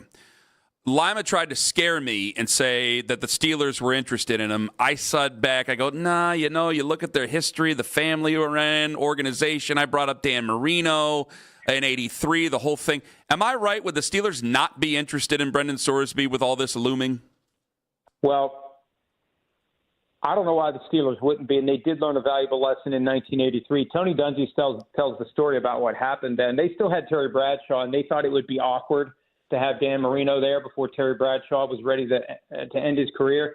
It turns out that Bradshaw played a handful of additional games in 1983 and never played again. And that was the year that they could have had Dan Marino, and they passed on it. And as it relates to the gambling concerns, again, you got to understand the broader context, and I think teams will. You got to do the evaluation of the player and decide whether or not you think he can be the answer for you. And I think teams would have done that. And for a team like the Steelers, it's never going to be drafting in the top 10. They've never drafted, at least since they became a good team, they've never drafted higher than 7. They've picked in the top 10 5 times in 50-plus years. You're not going to be in position to get a potential franchise quarterback at the top of the draft. I was saying last week they'd be a perfect team. And it's kind of hard for the Steelers to take a principled stand against gambling. As legend has it, Art Rooney bought that team based upon his winnings from a racetrack in the 30s. And there was a time where the Steelers had to completely reconfigure their ownership structure because they were into gambling in Florida, and they went from dog racing, which was allowed, into some of the slot machines and the electronic machines, which wasn't. And multiple members of the Rooney family had to exit ownership over it. So gambling has been part of the DNA of ownership of the Steelers for a long time. So it would be weird for them to all of a sudden run in the other direction because somebody gambled. Well, damn, I ain't been that wrong in a long time. All right, Mike, thank you very much again. His book, Big Shield, Mike Florio, Pro Football Talk. Thank you for the time, Mike. Thanks, guys.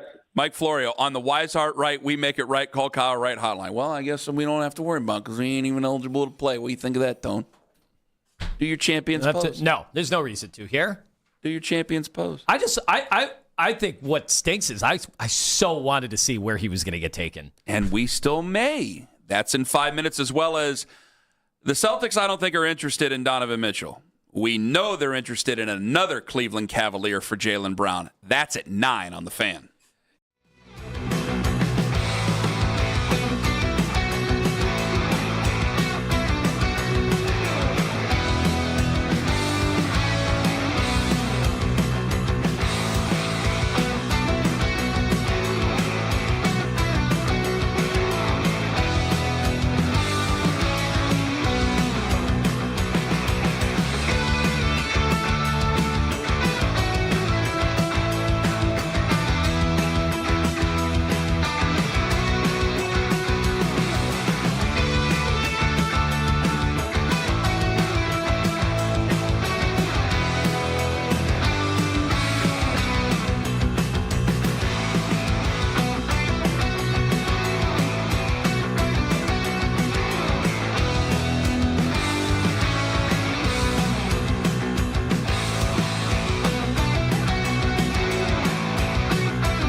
The CBA doesn't include an integrity test. It says if you were eligible for the draft in April and then you became not eligible after that, you're eligible for the supplemental draft. It doesn't say if we decide to let you in. Now, there's language in there basically saying, well, we can say we don't feel like having a supplemental draft. But the response to that is, have you ever not had one when you have an eligible player apply? Are you specifically targeting this player and breaking from your established precedent?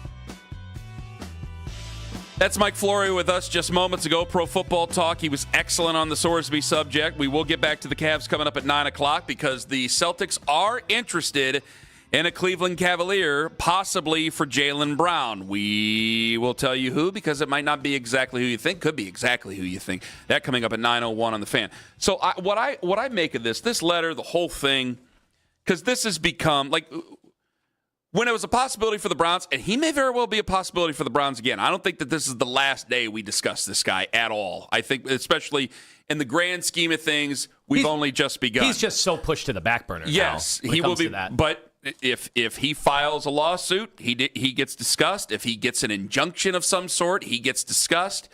What I think this is, though, this letter. I think this letter is just a warning shot, a public warning to him, and I think it's a public warning to everybody else.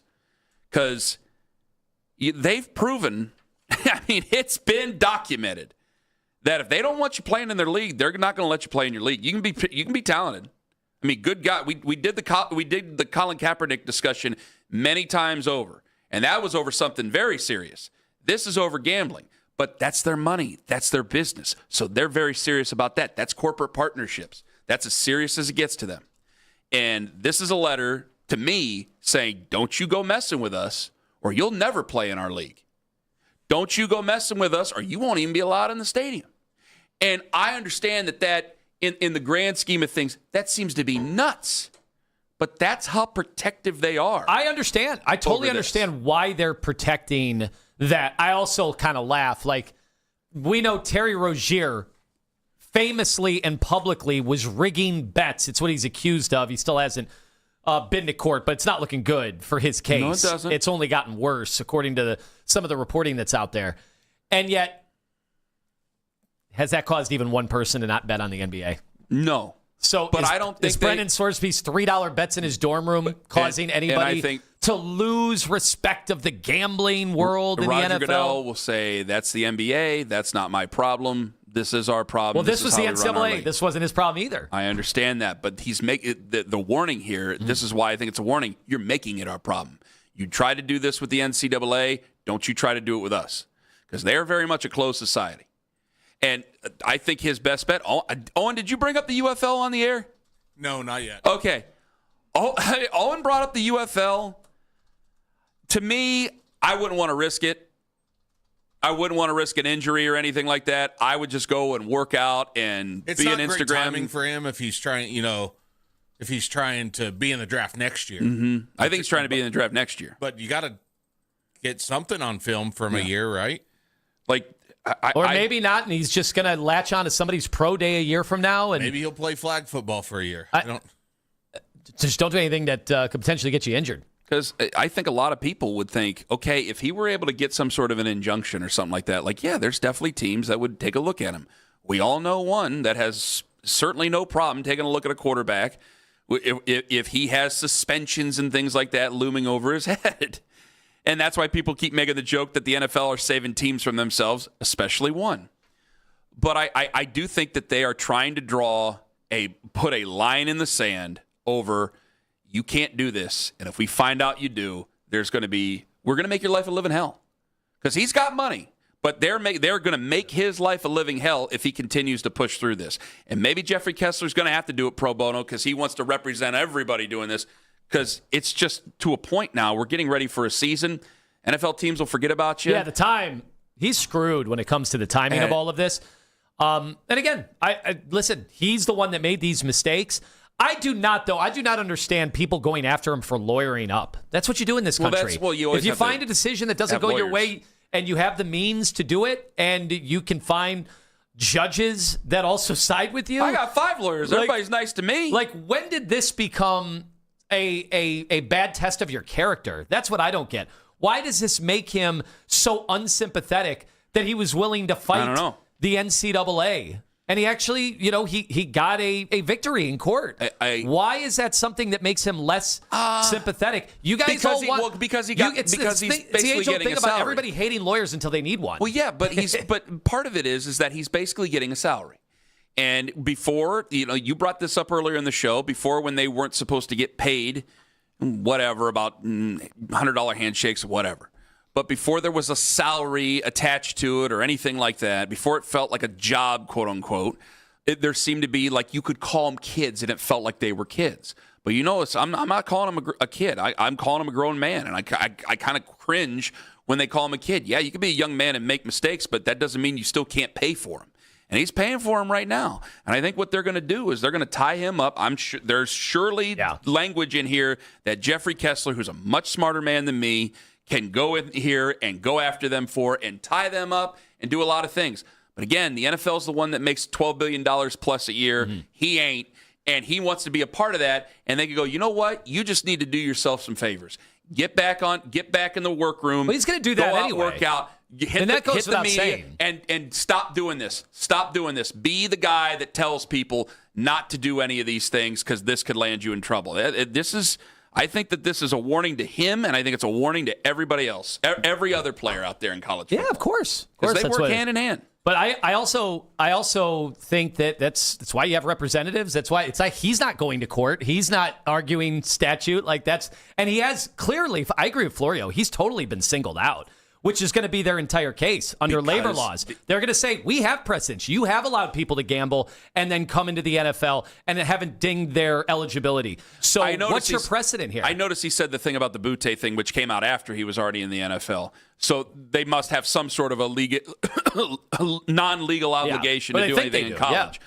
But I think they might look at it and go, if there's any way we can stop this before they're heading into the league, we're going to do that. Which then, if you go back to the Terrell Pryor thing and Josh Gordon, who did his rookie year, he did serve a suspension, correct? Yeah. Okay. So they could look at it in that way. But they clearly take this much more seriously than they do a lot of other things, which they make money off this. Any business would take this much more seriously than they do a lot of other things. They don't make money off the other things. Coming up at 9:20, Brian Geltzeiler going to join us on the show. Host SiriusXM NBA Radio, NBA TV. And you want to know why? Because we just found out, I do not believe that the Celtics are interested in Donovan Mitchell for Jaylen Brown. But we did find out that they are interested in another Cleveland Cavalier for Jaylen Brown. We will tell you who in 5 on The Fan.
10 a.m. Baskin and Phelps, 10 a.m. till 2 p.m. And Afternoon Drive with Nick Wilson and Jonathan Peterlin from 2 to 7 p.m. Each and every weekday. It's free. Subscribe to 92.3 The Fan on YouTube.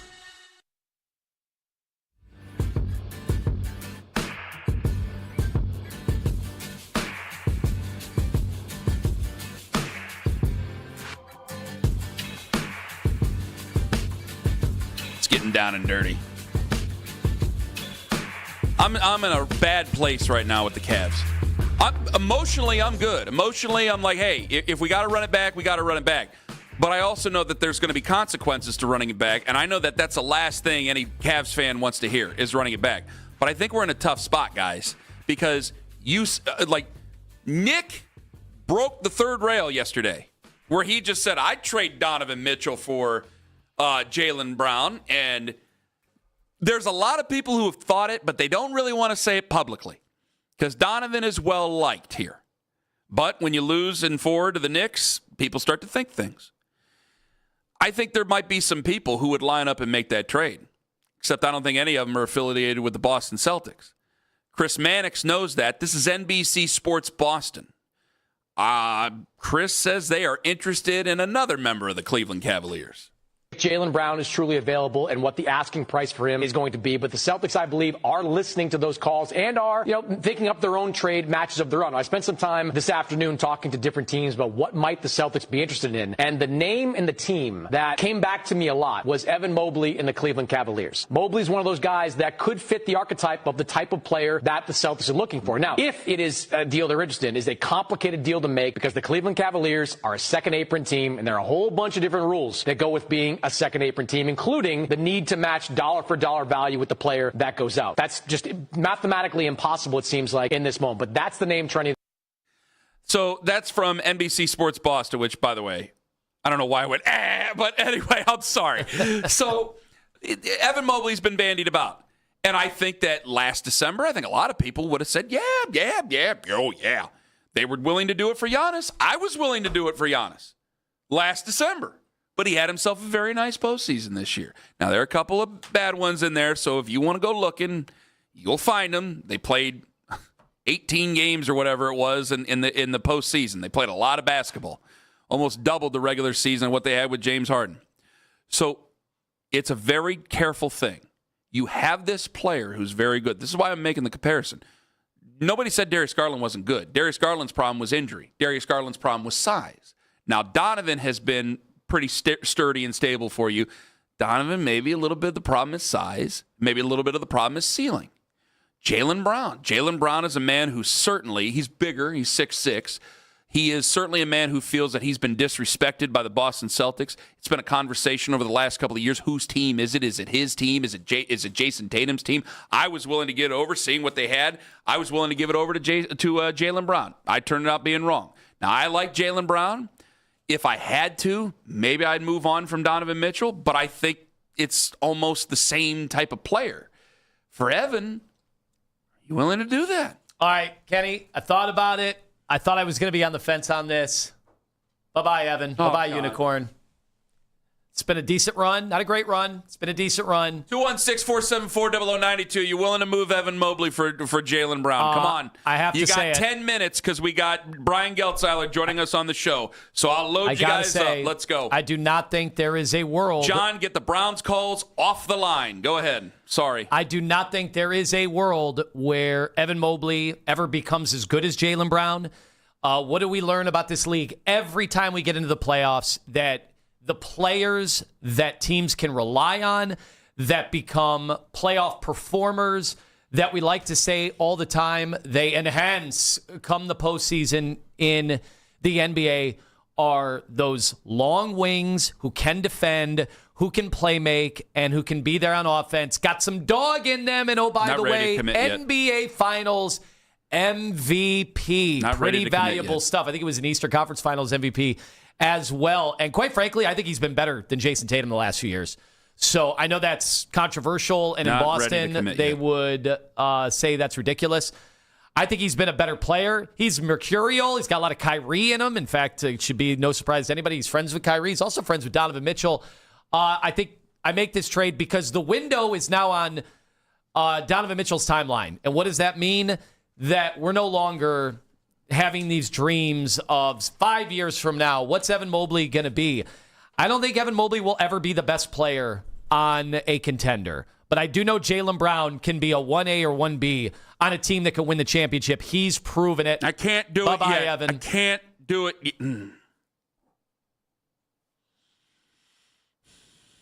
216-474-0092. All Cavs conversations brought to you by the fine folks at Surfside Hard Iced Tea, who ask you to please enjoy your Surfside Hard Iced Tea responsibly. You got to talk me into more of it.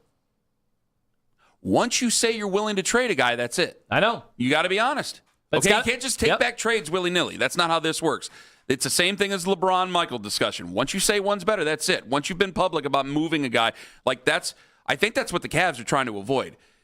You do have egos on this team. I know everything's supposed to be hunky-dory. You have egos on this team. You saw how Jaylen Brown reacted to that conversation with the Milwaukee Bucks. You don't want any problem with any of your players. So, it's going to have to be done very, very, very quietly. Now, I don't think Evan's the type of guy to go on Twitch and start talking about how he's disrespected by the Cavs the way that Jaylen Brown did it with the Celtics. I don't know why I'm not there yet. I can't bring myself to squeeze the trigger. And I think part of it is because I've been arguing about the guy for the last 5 years. And it's because Evan's talent is tantalizing. It is. When you see, and I remember on social media a couple times, and obviously on the shows that we did afterwards, he showed some nasty streak here and there in the playoffs. He showed me some things I didn't know, but with the totality of it is, it's not going to be good enough over the next 2 years when Donovan Mitchell, when the stuff in his game starts to deteriorate, right? He is not going to be ascending quick enough. We've seen that. Remember the first month Evan and a half? Is just Evan enough to get Jaylen Brown? Financially, there might be other pieces and parts thrown in. There were some Strus and Pritchard rumors in there, man. I would trade Evan and Strus if I could get Pritchard and Jaylen Brown. I'd say that'd be the easiest trade ever. That would make it even easier for me. But, be that as it may. Well, you've been looking to move off the Strus Moose for years. This so creates, and this creates other problems. It solves some problems. It creates other problems. What are you going to do defensively on the interior? On the wings, you've made the huge, significant upgrade you need to make, especially playing alongside Harden and Donovan Mitchell. Well, that's what I'm saying. That's why I'm not really willing to do it. If you guys are all saying running it back is not interesting to you and does not give you a shot, all right, I at least give you this. That's not I'm not making moves just to make moves and saying, well, it's got to change. Yeah, but you're saying you don't want to just stay the same to stay the same. No, I don't. That's the hard part. That's the hard predicament the Cavs are in. You're telling me 6'6", 6'2", 6'6" on the starting five. And then Jared Allen, okay? And then as of right now, Dean Wade? Got to have somebody play defense. Yeah. So you'd have Dean Wade. All right. Until he's no longer usable. Boy, it's amazing. Jared Allen. He's got to be one of the most underrated players in the history of Cleveland sports. If he's one of the last men standing? He was the first guy that anybody ever talked about when we ever first started talking about years ago about messing with the core four. He was the first guy that's mentioned. He may be the last one standing when this all is done. And it's all because of how much he outperforms that contract. He is an amazing bargain. I've only heard stories of the owner backing one guy to be the key piece of winning a Game 7. And that was Jared Allen. Outstanding. Absolutely outstanding. Mr. Game 7. My respect for Jared Allen has, I don't know if the cup is runneth over. The respect I have for Jared Allen. Dr. J.A.? Damn. I can't, look at that backcourt though, Tone. What are we just doing? We just putting names together? Mitchell, Harden, Brown, that's it? Good God. I don't know if that's going to get you over the Knicks. I don't know either. But I don't think that'll get you over the Knicks. I wonder if they do know that this group as constituted does not give them a shot to win a championship. Not willing to do it. Not going to do it. Not willing to do it. Ain't going to happen. Will in a car. Hello. Yeah, hey, Lima, stick to football because Jared Allen should be the one traded, not Evan Mobley, not on any planet in Cleveland. So the guy that helped win 2 Game 7s for you? Doesn't matter. He said that he is not a okay, those Game 7s don't matter. Did you win? They won the Game 7s, yes, they did win, thanks to Jared Allen. Willis coming in hot. I don't remember Evan Mobley winning them a Game 7. got swept by the overrated Knicks, and Jared Allen disappeared. Wait, the overrated who? The Knicks are overrated by a long shot. I'm supposed to stick to what again? The Knicks are overrated. The championship team? Obviously, you don't know football. Were you either. the We guy? all know Hold on. that. Were you the guy But anyways, on the ESPN point that is, said it's a Jared participation Allen trophy? should be the Will? one that's Who was that traded guy? 100%. Was that you, Will? Did they let you on ESPN and say all the champions just get participation trophies? Vinny Goodwill. So it was Will. No, I mean, Vinny Goodwill in a car. You believe the other. You agree with the guy on the bet sports betting, but hey, listen, Jared Allen. What did I agree? Wait, Will, 100%. what's my point? Hold on. What was my point on the sports betting? Let's see what nuance you were able to glean from that conversation. That it's new. It's the thing that it just happens. People don't think it's a video game. I don't think him betting $3 will jeopardize any of the bets you place on football. Why are we arguing that? I don't think even one the principle. Did Terry Rozier lead to even one person? Well, I'm asking you a question. Do you have the ability to listen for a couple seconds? Did Terry Rozier gambling on the NBA convince one person not to actually gamble on the NBA? Him being involved in that. Do you have the ability to answer as well? You already have proven that you can't listen. Now you're proving that you can't talk when it's your time to talk to answer the question. You're really bad at this holding a conversation thing, Will. You're really sinking yourself I here. don't want to hear that hypothetical. What did you have? Any way you look at it. Any way you look at it is cheating.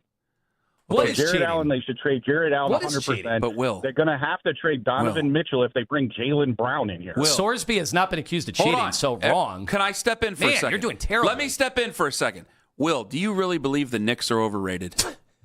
Yes, 100%. So who's good, Will? Who's good in the NBA? You got to do this. Definitely the Spurs are better than them. They just had bad games. The team that lost in 5 games. You have to save this man. This is impressive. I let you talk. So you're telling me that the No, I wanted to hear him. He was sinking himself by the second. I know we ran out of time. I tried to save him. No, you can't call the team that just won the championship 2 weeks ago. You give people long enough rope, they will eventually hang themselves. That's the one thing I've learned. That, to me, is right up there with the guy who said that LeBron didn't hang the drywall. I think that's one of the top 5 calls we've ever had that have been insane. You cannot 2 weeks after. You can't say that. That's what the championship is for, Will. Your head coach said it.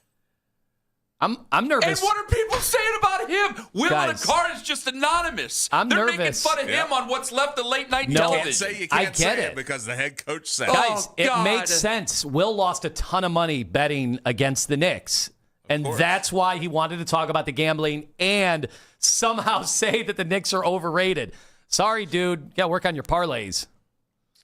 Coming up next, Brian Geltzeiler, NBA radio, NBA TV. Would he move Evan Mobley for Jaylen Brown? The Celtics are interested in your fabulous wing. Ken Carman, Anthony Lima, live on The Fan.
and a member of the Hoosiers program. Listen to the Fan Rewind weeknights 11 to midnight. All the best segments from all our shows, and you can always listen on the Odyssey app. Headline sports news every 20 minutes right here on 92.3 The Fan. From the University Hospital Sports Desk, I'm Jeff Thomas.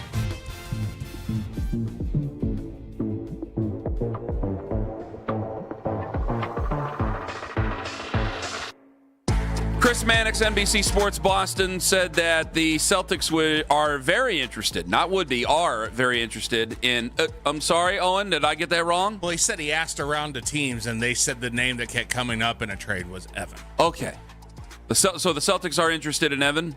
Is that how I can spin that? That the name that they would be interested in. He didn't say the Celtics were interested. Oh, okay. He said everyone is telling him. All right. Let's get to Brian Geltzeiler. Should they be interested in him? He's on the Wise Heart Right, We Make It Right, Call Kyle Right hotline. Brian Geltzeiler, Sirius XM NBA Radio, NBA TV. Brian, good morning to you. A trade of Evan Mobley, and Lima can give you the details on how to make the money work. You know better than me there, Brian, but I'm asking the question here. Evan Mobley, Jaylen Brown, would you be willing to make that trade if you were Cleveland? Would you be willing to make that trade if you were Boston? I'd do it if I was Boston. I'm not sure I'm jumping to do it if I'm Cleveland. It depends what your opinion of Evan Mobley is at the moment. And the Cavs have had him, so they understand who he is better than anybody. If you think that this is the best you're going to get from Evan Mobley, then sure, go ahead and make that deal. If you think there's another level for him to hit, and I happen to think, in spite of the fact that he's flatlined the last 2 years, I still think there's another level for him to hit offensively. I think his lack of production development, so to speak, on the offensive end of the floor has been more about usage and role than about Evan himself as a player. And I think some of this is just the realization of how dominant he can be, but part of that is building the confidence and getting the touches and having the offense run through him. And there just hasn't been enough of that here. Now, you may want to make the case to me that that's not going to happen here at all because of Donovan Mitchell. And you could certainly make that case. But if that is the case when it comes to that, then why turn around and pay $60-some-odd million to Jaylen Brown when you're not going to use him as a number one option when that's where he's comfortable as well? So I kind of look at it from the Cavs way. I don't know that I'm jumping to do that at this stage where when I look at it from a Celtics standpoint, listen, the Celtics they saw what the Knicks were and what the Knicks were able to do and realized this two-wing thing for us, at least in terms of how Brown's functioning with Tatum, and even from a roster structure standpoint, may have outlived its usefulness, and we're looking to try something different. Mobley's a wonderful player to do that with. I just don't know that I'm jumping to do that if I'm the Cavaliers right now. How confident are you, Brian, that Evan Mobley ever gets to the level of Jaylen Brown, where we're talking finals MVP? I thought over the last few years he's been just as good, if not better, than Tatum. Two-way player, which everybody salivates over at the wing position in today's league. Obviously Evan was supposed to be the unicorn. He's only 24, but at the same time just doesn't look anywhere near ready to help make the Cavs a real championship contender alongside Donovan Mitchell's window. Hey, listen, I'll say this. I think he's closer than you're giving him credit for. So much of this, again, is about usage. Listen, they turned around and made a trade where they traded 26 for 36. They traded a 26-year-old Darius Garland for a 36-year-old James Harden. And I know the fans and a lot of media there backed up that deal and saying, well, Garland was never going to be available. Well, you guys see the last 15 games of the year with the Clippers? He was available, and he played pretty damn well. But the point of doing got played off the floor in their playing game. Oh, God. What's that? He got played off the floor. Right, but James Harden should have been played off the floor in the playoffs, guys. Which was? He was huge. Hold on, Brian. He was a huge contributor and arguably as good as Donovan was in those first two rounds. He was out of gas, but I'd argue it was because, and they were all out of gas by that Knicks series, but I'd argue too much was put on his plate. He's out of gas because he's 36, okay? He's out of the other thing is that, he got humiliated in the Knicks series, guys. I'm sorry. Didn't any of the Spurs guards get humiliated? Did Wemby get humiliated by Brunson? No, Wemby did not get humiliated by Brunson. James Harden got humiliated. When he took by him, Brunson. when James he took Harden the got 7'6" guy to the tin, he didn't humiliate him. That was pretty humiliating. Absolutely not. Absolutely not. Victor Wembanyama, you cannot put James Harden and Victor Wembanyama in the same category as defensive players. And a matter of fact, the fact that you're doing that makes me doubt what you're even looking at. Hold on. Let me ask you. That is an absurd. Let me ask you, Brian. Homer Hold on. It really is. How did Castle? How did Castle look against Brunson? Don't do it with me. How did Castle and De'Aaron Fox look against Brunson? They actually played pretty. No, they didn't. He dominated those guys. You want to put him in Fox's category? He did not dominate Castle. The Knicks had to play Alvarado down the stretch of Game 4. They didn't want to. Hold on. They didn't want to play Castle. Dominated him in one game of the series. Of course, they wanted to play Castle, or they would have taken him off Brian, the floor. Whole point. I mean, come on, the whole point. You just compared Harden and Victor Wembanyama. I'm sorry. Listen, you want to have me on as a guest and ask me questions, or you want to argue with me? Wait a second. You don't like an argument? Wait, Brian. I've had you on. You've had me on. I've had you on. All of a sudden, you don't want to have an argument? Show me the respect to letting me speak on your show. I can hang up the phone too, dude. I'm not hanging up on you, man. That seems like a weird projection. What I am saying to you is this, okay? Do you not get challenged on your own show? Does that not happen very often? But what's that? Here's the thing. I don't challenge guests on my own show. I pay them. Sounds like a fun show to hear their opinions. And when I don't agree, and I don't have to come on it anymore. I tell you what, you guys go have the rest of the take your ball and go home, Brian. I'm sorry. I'm sorry we hurt your feelings. You can take care. You know what, dude? I'm so sorry, man. I thought we'd have a good hoops argument. I see what the hell you're talking about. Okay. That's the other part of it. It's called a disagreement, Brian. We're not allowed to have a disagreement.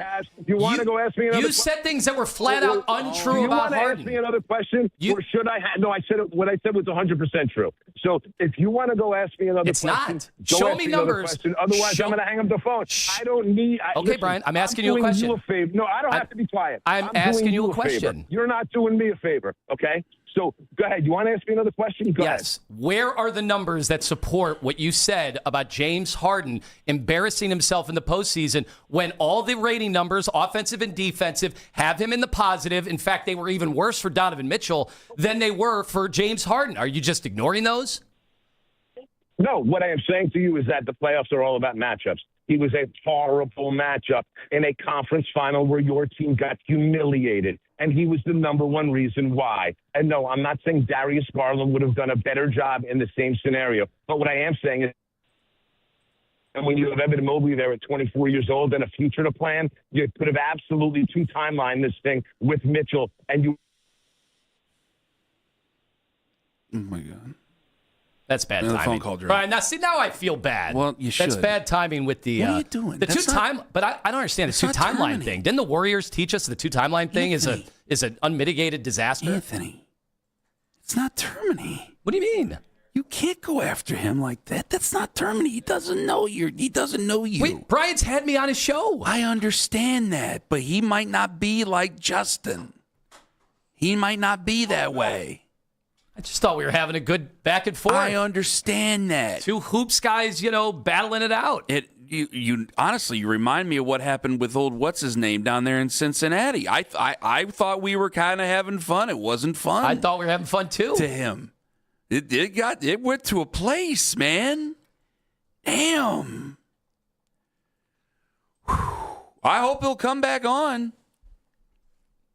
Like in this segment.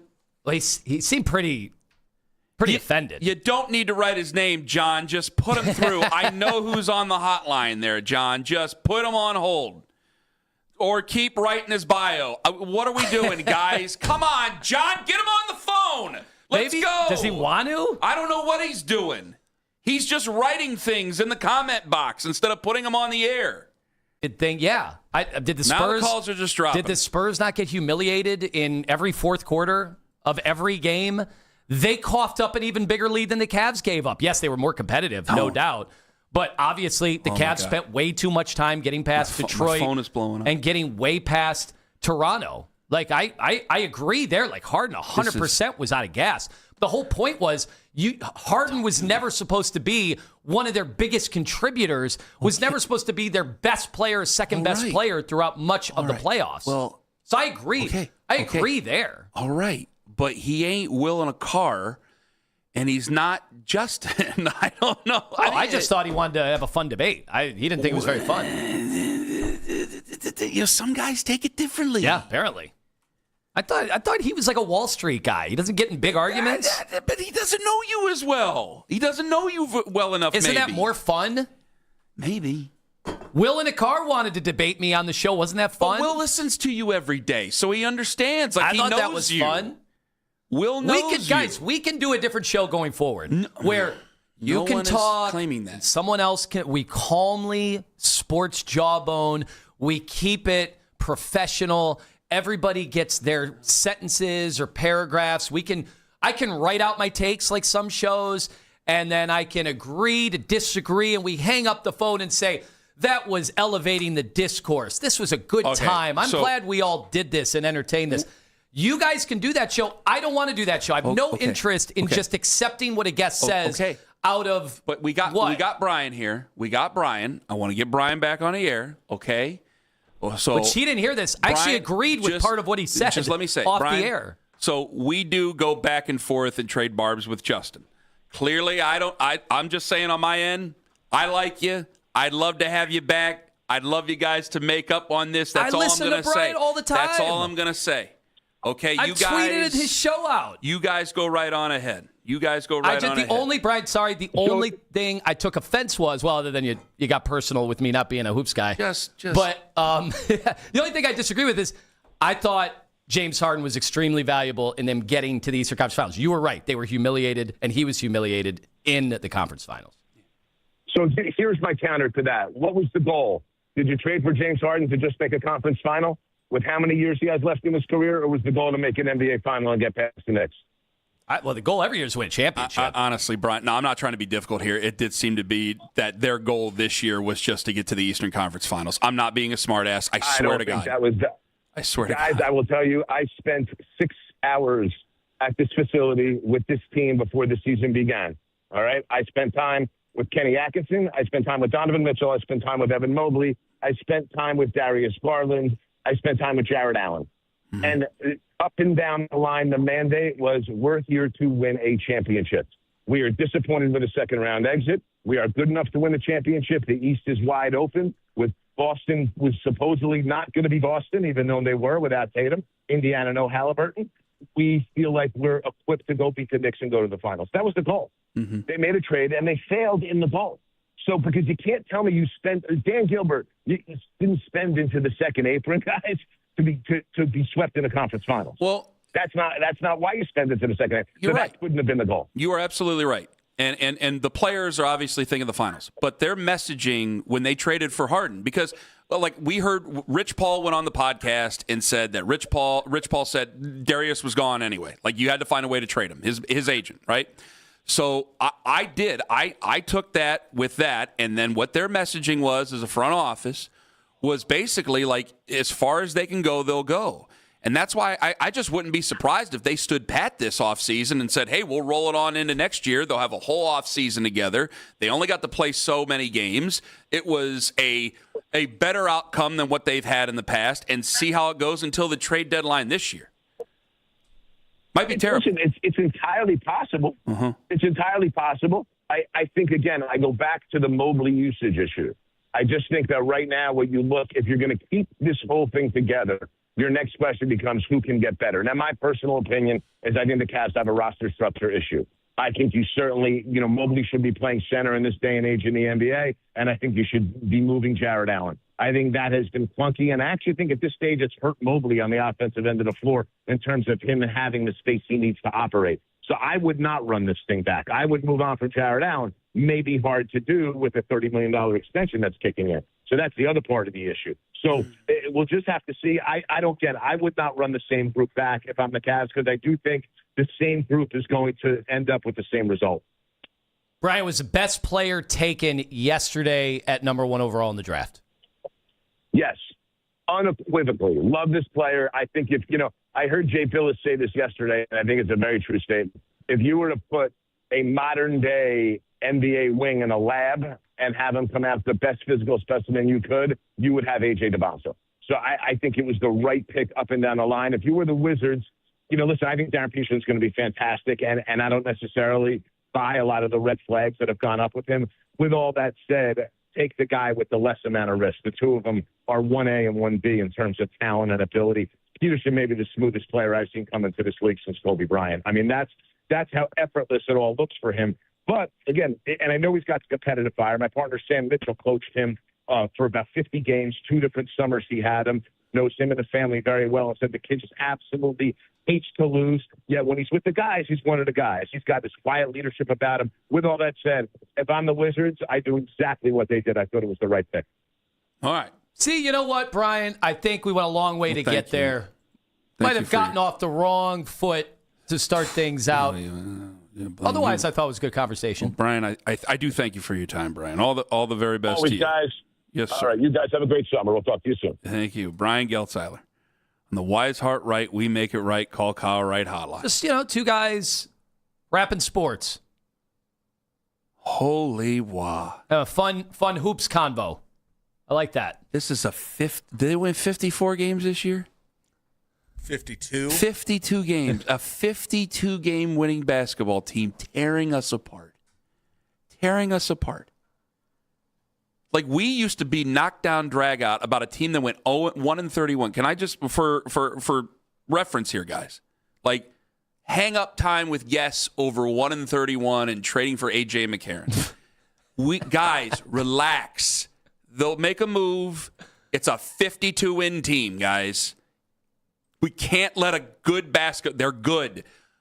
We can't let a good team tear us apart because you and I might just end up having a duel at 10 paces this football season if we're going to let 52 wins tear everybody apart. And no one will ever want to come on the show again. Oh, my. Ken Carman, Tone Master General on the Fan. Friends, Ken Carman here, an exasperated Ken Carman.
ZipRecruiter.com/team. ZipRecruiter.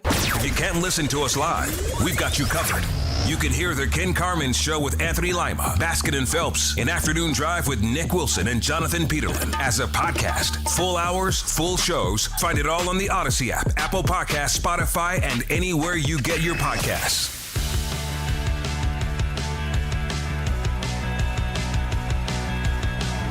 So in the grand scheme of things, actually, I forgot whether or not Brian Geltzeiler wants us to trade Evan Mobley for he does. Jalen. He doesn't think they'd make that move. No, he doesn't. The Celtics? He thinks the Celtics would. He doesn't think that the Cavs should because he's still buying Evan Mobley. Mm-hmm. See, believe it or not, I was listening.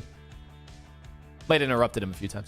I was listening. Well, at first I was egging you both on, and I went, "Uh-oh, this is getting very personal." Maybe this isn't Justin. Because like when Pony and Justin come on, when Jason comes on, like Zach, careers are up for grabs, personal lives are up for grabs.